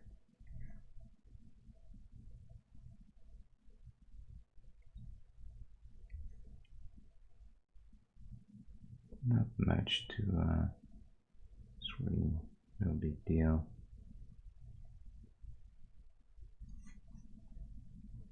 Can also just have a few pixels sticking out, just making little individual leaves, and like I did around there.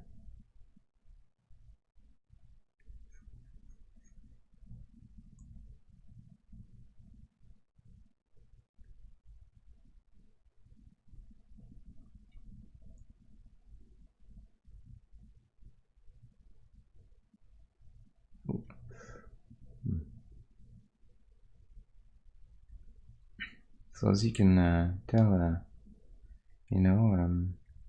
this stuff can easily become a little time consuming and a little bit complicated, but I think as long as you're patient, then that's fine. You don't, it's not really that complicated. It's just a matter of being thorough and a bit patient. Yeah,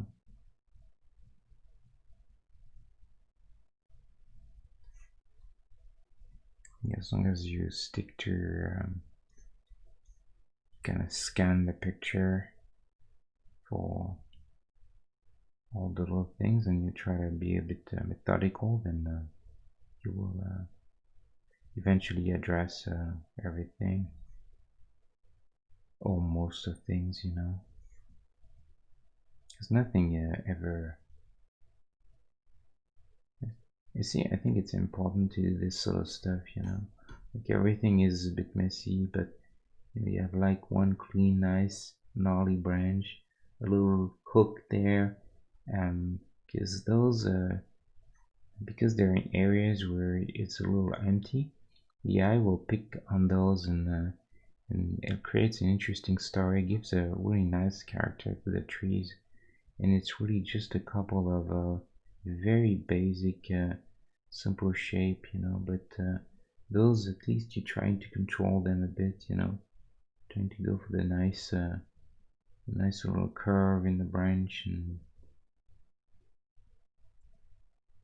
it's only a couple of places where you need to do that. The rest is will take care of itself.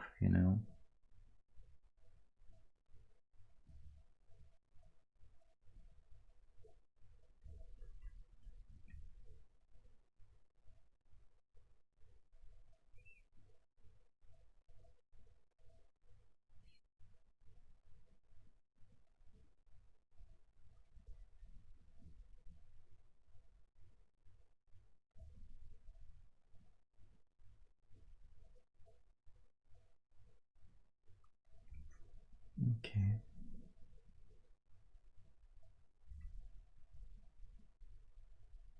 I think at this point I'm very, very close to being done now with this.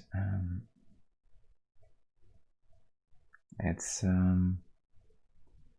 let's flip this again. Yeah. I like that. I think we feel it's an interesting feeling to get. We feel like there's definitely more sunlight hitting this area.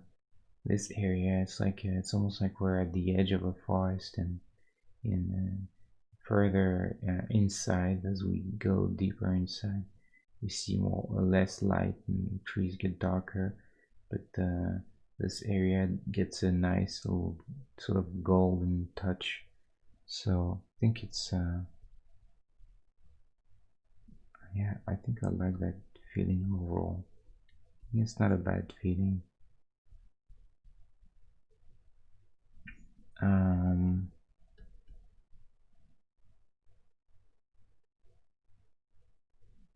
yeah, I mean, maybe we can try and just pull more branches here and there. There's some opportunities to go outside, finish those trees a bit.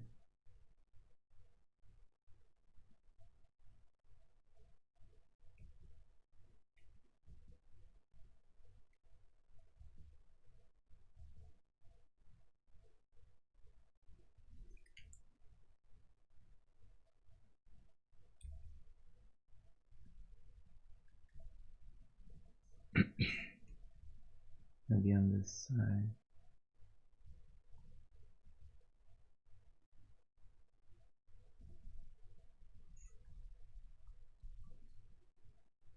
Um,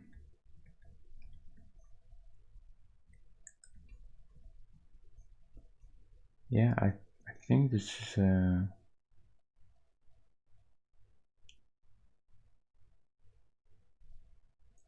mm,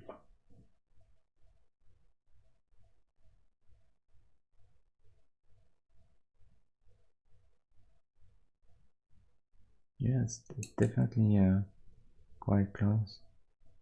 I'm really very, very, very tempted to right away uh, replace those trees, or maybe just one and keep a couple smaller. I like what this does. Let's see if if I would do this real quick. Here's my road. Road is here. Just gonna copy this over for now. Just keep this because it's a nice little tree there that I may want to keep for the future. But I think we could do this and even see if we can change the um, this this yellow there. Maybe I want to grab too much.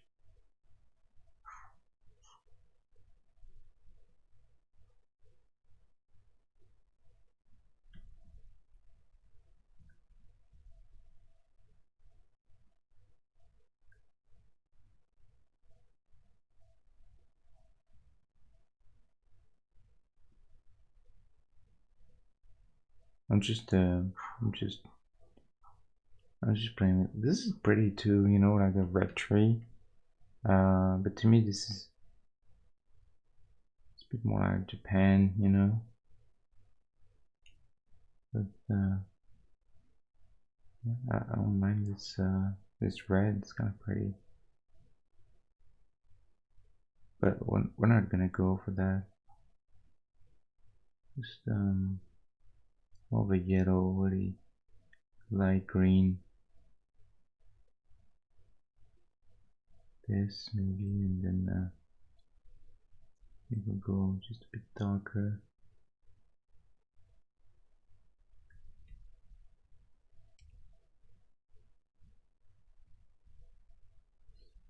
And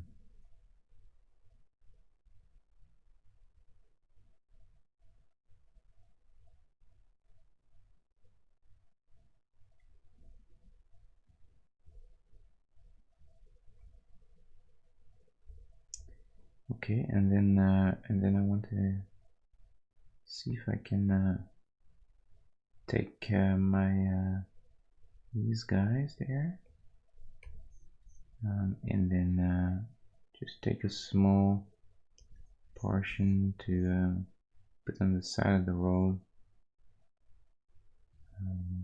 Then I have to really redo this, but it's just a quick experiment there. gonna go with the same scale, and maybe just one tree.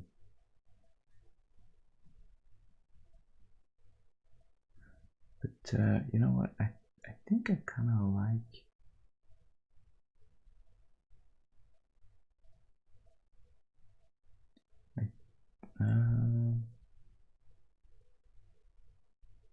Get this guy. I think you don't need to have a lot of them. Just a couple.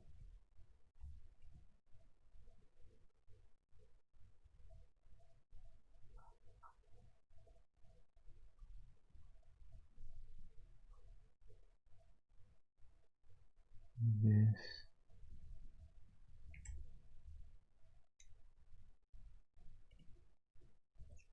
I'll have to do this properly, but for now I just wanna test the idea a bit.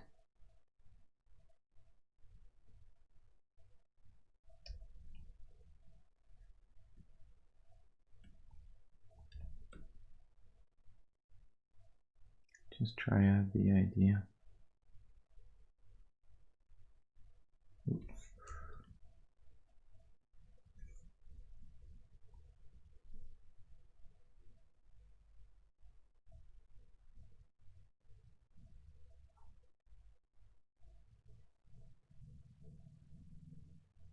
Okay.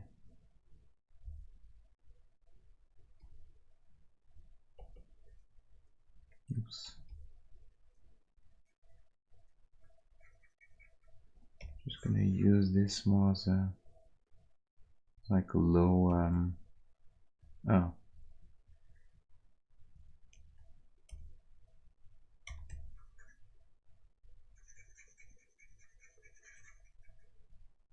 low brush on the side of the road.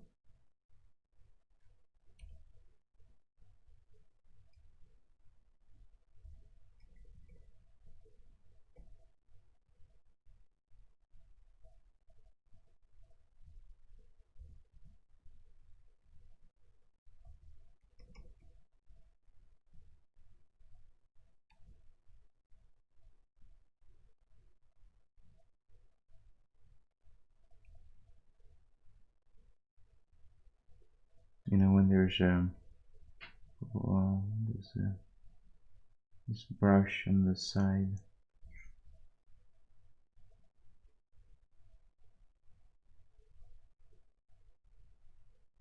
Very quickly for now, just to see if it's anything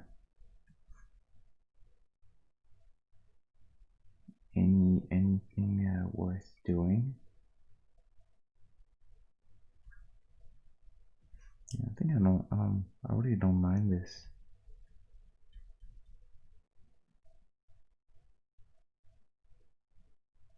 Tall trees next to the road.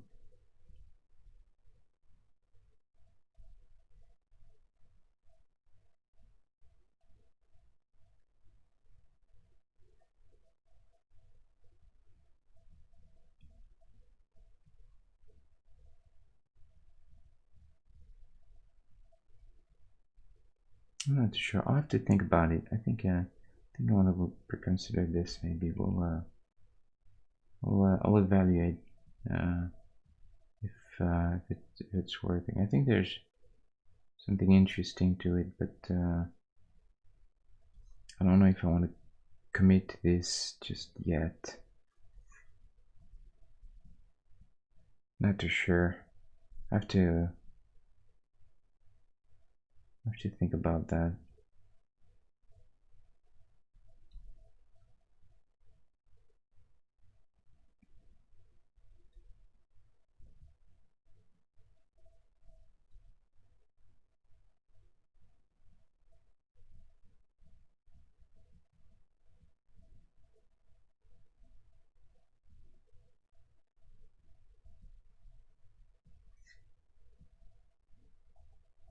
And maybe they just need to be a little small. This is where I would like to have a proper scale from a sprite, you know. Then I have to copy this. I think I may have to make them just a bit smaller overall. But I still like the idea.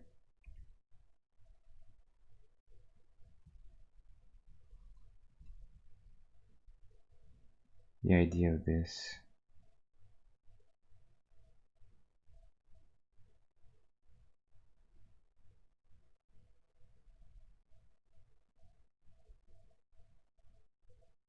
Yeah, I think I really don't mind that.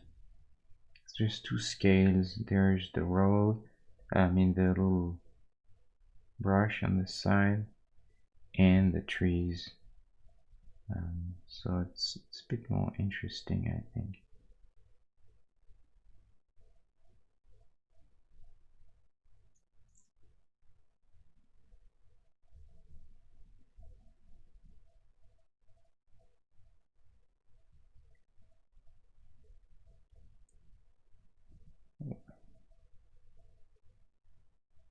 But I'll play with this over the weekend and see if I can get something definitive on that. Right now, let's keep focus there. We're almost done with that. I'm just gonna create a road, everything in there for now. We'll think about that. Okay, now trees, this, create another one here. I'm gonna call this forest and put everything in there. So battery, rain, and then brush. Oops, entire. Okay. Oh, this looks like he's got everything. Now, I think I'm happy with this overall. I mean, happy, you know, to a certain extent. It's not like crazy, but it's. I think I might be okay now.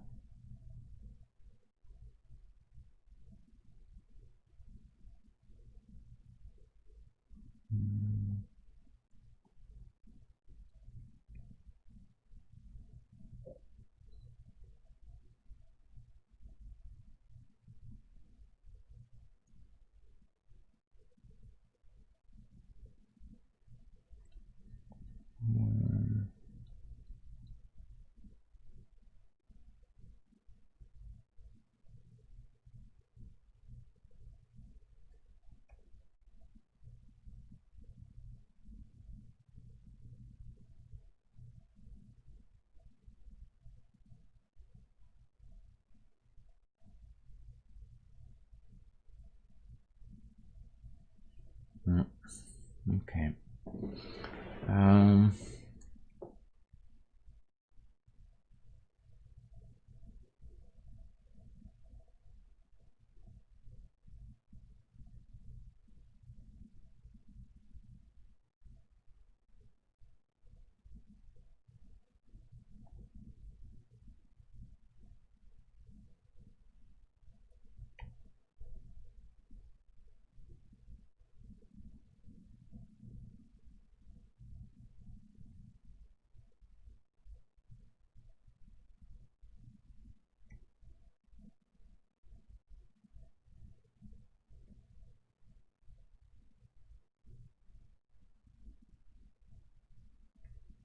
Okay. Maybe I'm doing this too much. Not sure if I want to.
yeah, I think let's see. As you can tell, I'm getting slower and slower in finding anything to do, and like I often say, this is usually a sign that I'm getting done, because I can't really think of much to do, and if this is always a very dangerous time when you're creating something, because you may be tempted to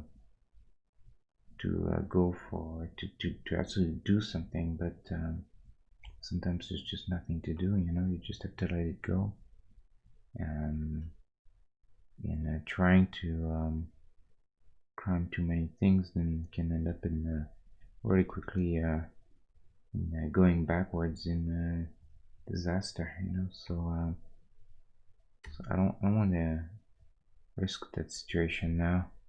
So I think I'm gonna stop and let this aside for a while and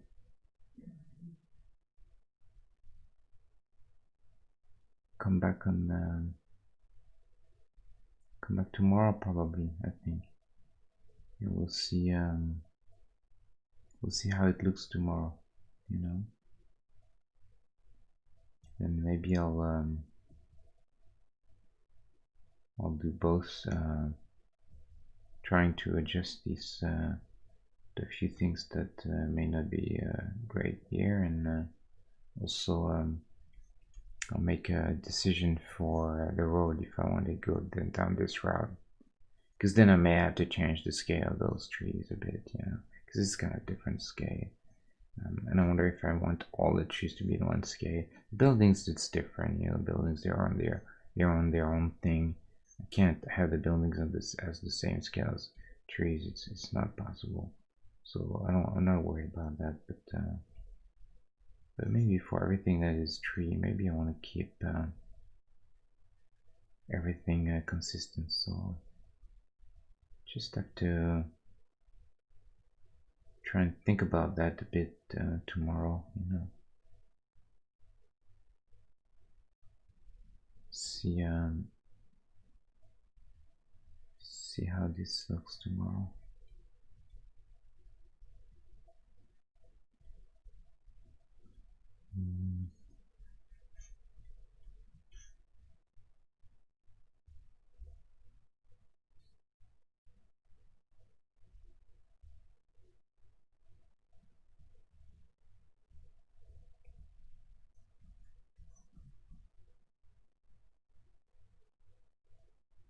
Make sure that I'm okay there.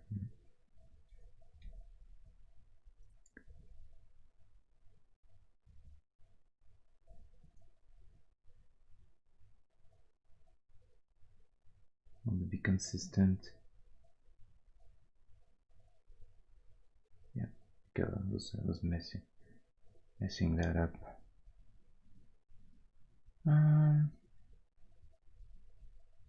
We can have a couple of flowers, or little, like we did on the other.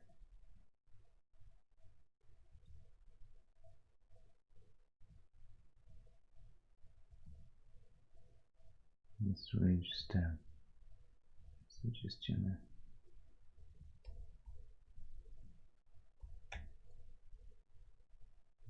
Little dots here and there.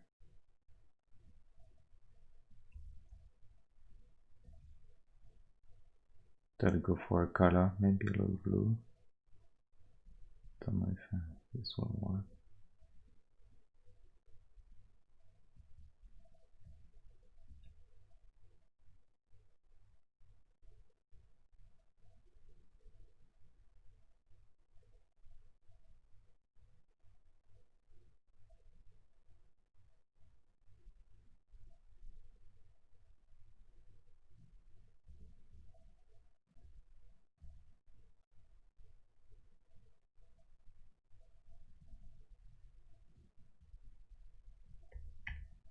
Not sure we need that blue.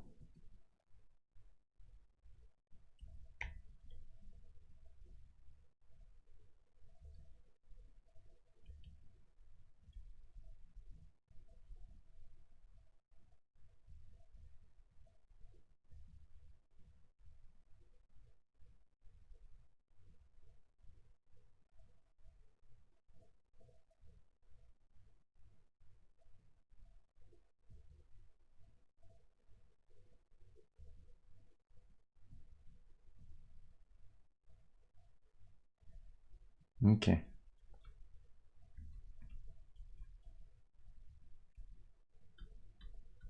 This little yellow there.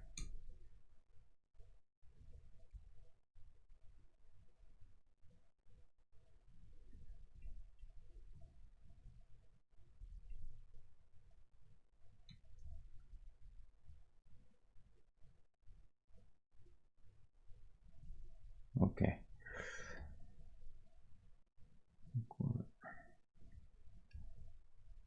I think we're good. We're gonna be good. Okay. So 2 hours 43 minutes. This is seems like this is always my time to do just about anything, which is kind of a strange thing. But I don't really do it on purpose. It just happens that way, you know. Around 3 hours usually. I have something that I feel like can be kept and looked at maybe the next day.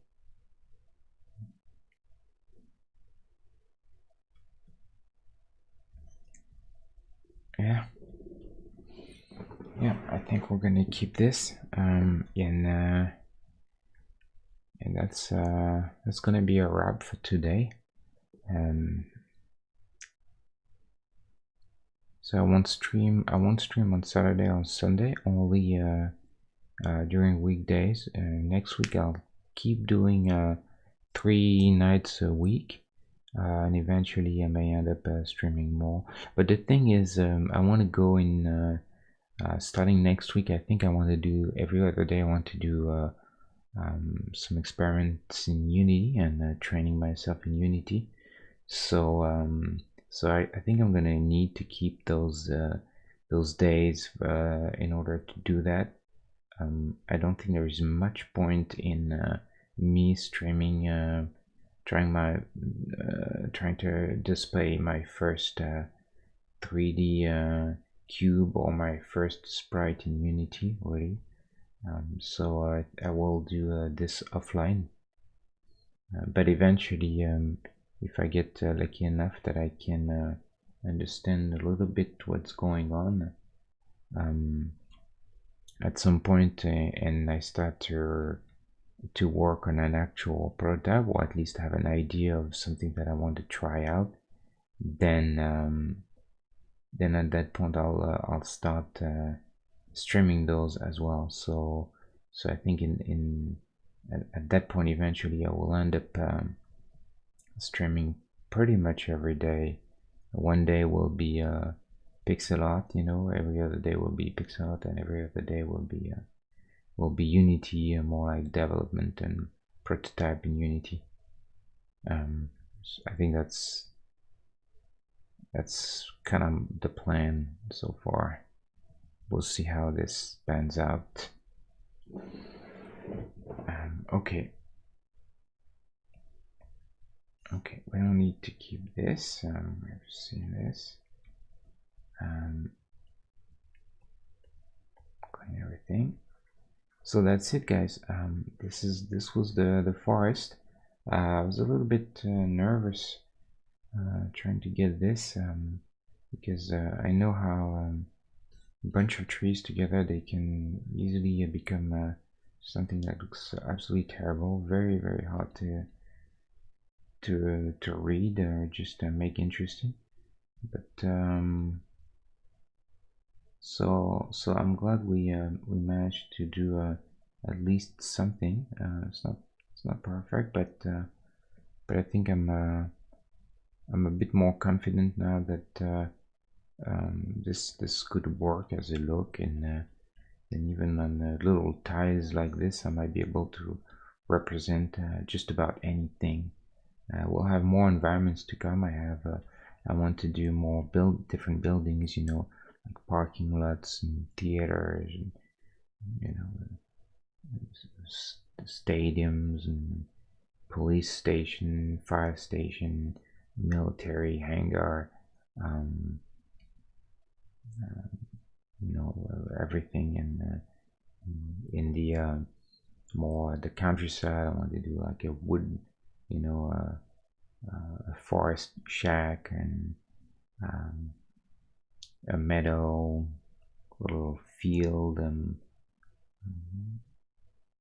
some some other types of military bases or things like this. Maybe an airfield. Um, so in more different natural environments as well. Maybe a couple different types of forests or mountains. So it's not always the same that comes back. Not too sure. Maybe a lake. Um, things like this. Okay, so maybe a church would be interesting. Because really, we want all those characters to,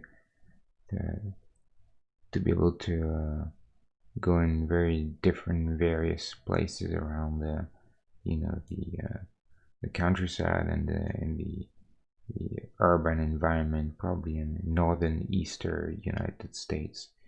And it's like when you're watching The Walking Dead, all the zombie apocalypse movie. You see people, they uh, they go to all those different locations, like the train station, the prison, and so it's kind of the idea, to have different environments where you depending where you go, what the location is, your chances of specific loot is better in different places, or trying to get some food, then you're better off being in the forest or on the countryside. But if you want to try and find weapons, then you're better off trying your luck into a city in a police station or in a military base or something. So that's kind of the idea why I had to make all those little environments. Um, Psycho house. You mean like an asylum? Yeah, if that's what you mean, yeah, definitely, that's a good idea. An asylum, probably Arkham Asylum. You'd have to assume, if it's uh, northeast. But yeah, yeah, all those. Actually, I'm gonna write this down. It's a good idea. Thanks for that, Gene. Yeah, yeah, this and oh, movie cycle. Oh, yeah, yeah, yeah. I see. Yeah, like a classic sort of old abandoned sort of mansion, like a big mansion in the countryside or on a hilltop. Or yes, yes, absolutely. Different types of houses for sure. Like here, I did like a barn, but I also have like more normal houses, maybe luxury houses, like or older houses and maybe more modern ones, different types of houses. Um, but the specific house from Psycho with the very specific look, it's kind of interesting. It's a good idea. Actually, if you remember, Amityville, the house had those super scary windows. I remember this very clearly. This scared me. They had those windows. They were like, let me think. Like, was it this shape or something? Was it this? They look like eyes. They are super scary. I think it's a very iconic house too. Let me check real quick.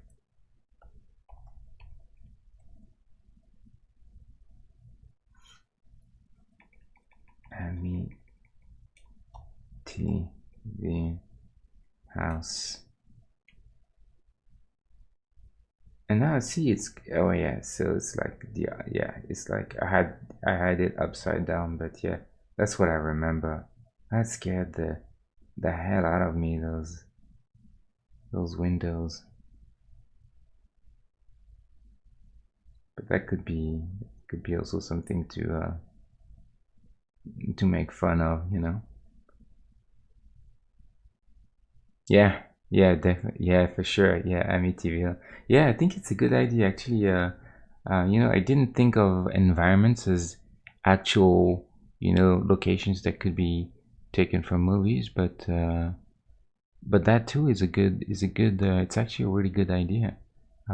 Instead of having just generic house, generic barn, I mean, I can have some of that because otherwise it might be tricky to come up with enough environments, and enough variety, or just to share enough number in order to sustain an entire game or run. But having a very specific locations that you actually you can recognize, like and why not then, if you have the psycho house, then maybe Norman Bates hangs out in there, with all the potential craziness that would ensue. So yeah, that could be fun actually. Yeah, I think I'm gonna keep this in mind. um, so yeah, I mean, I can't really think of much more to say about this for now, except we just need to keep doing this, keep making more art, and but also very importantly now I think I need to start really getting fluent in Unity eventually, to try and make some sort of prototype, kickstart something that I can you know that I can show you guys so you understand, because I have a very specific idea. I have three kinds of mechanics that I think are a bit different, and I don't want to say that it's like super original or anything, but I think I have three mechanics that could potentially be interesting, and the three of them combined, and that are not something that I've necessarily seen. Not that I would know all the games for sure, but this means that it needs to be prototyped, because that's really the only way to know if there's any value in this. Because on paper things sometimes they're nice, but when you're actually making things, you realize that they don't necessarily work the way you had imagined them. So I think I want to make sure that uh, that's gonna take some learning for sure. Um,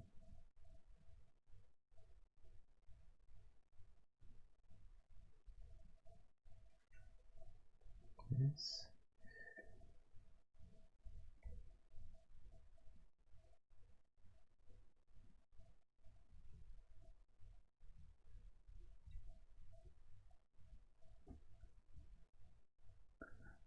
Uh,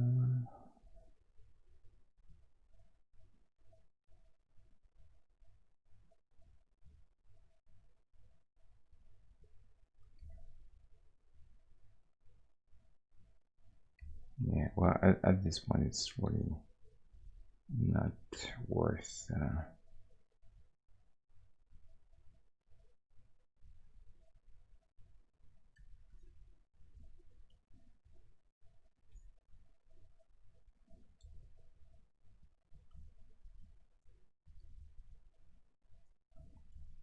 I'm just gonna have to clean this up a bit tomorrow.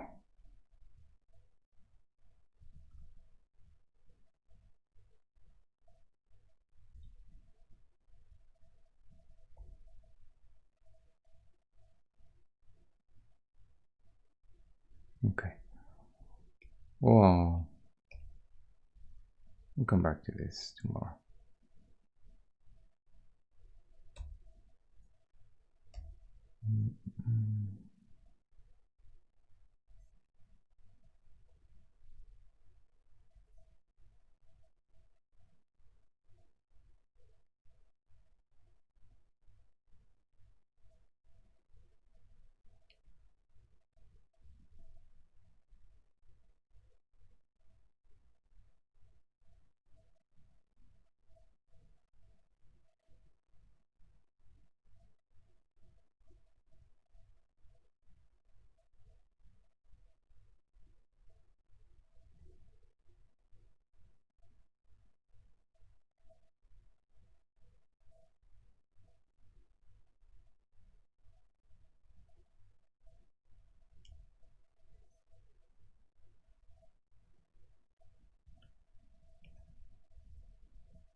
Let's clean this up a bit.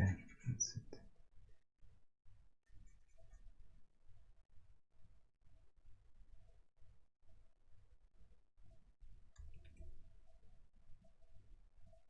Okay.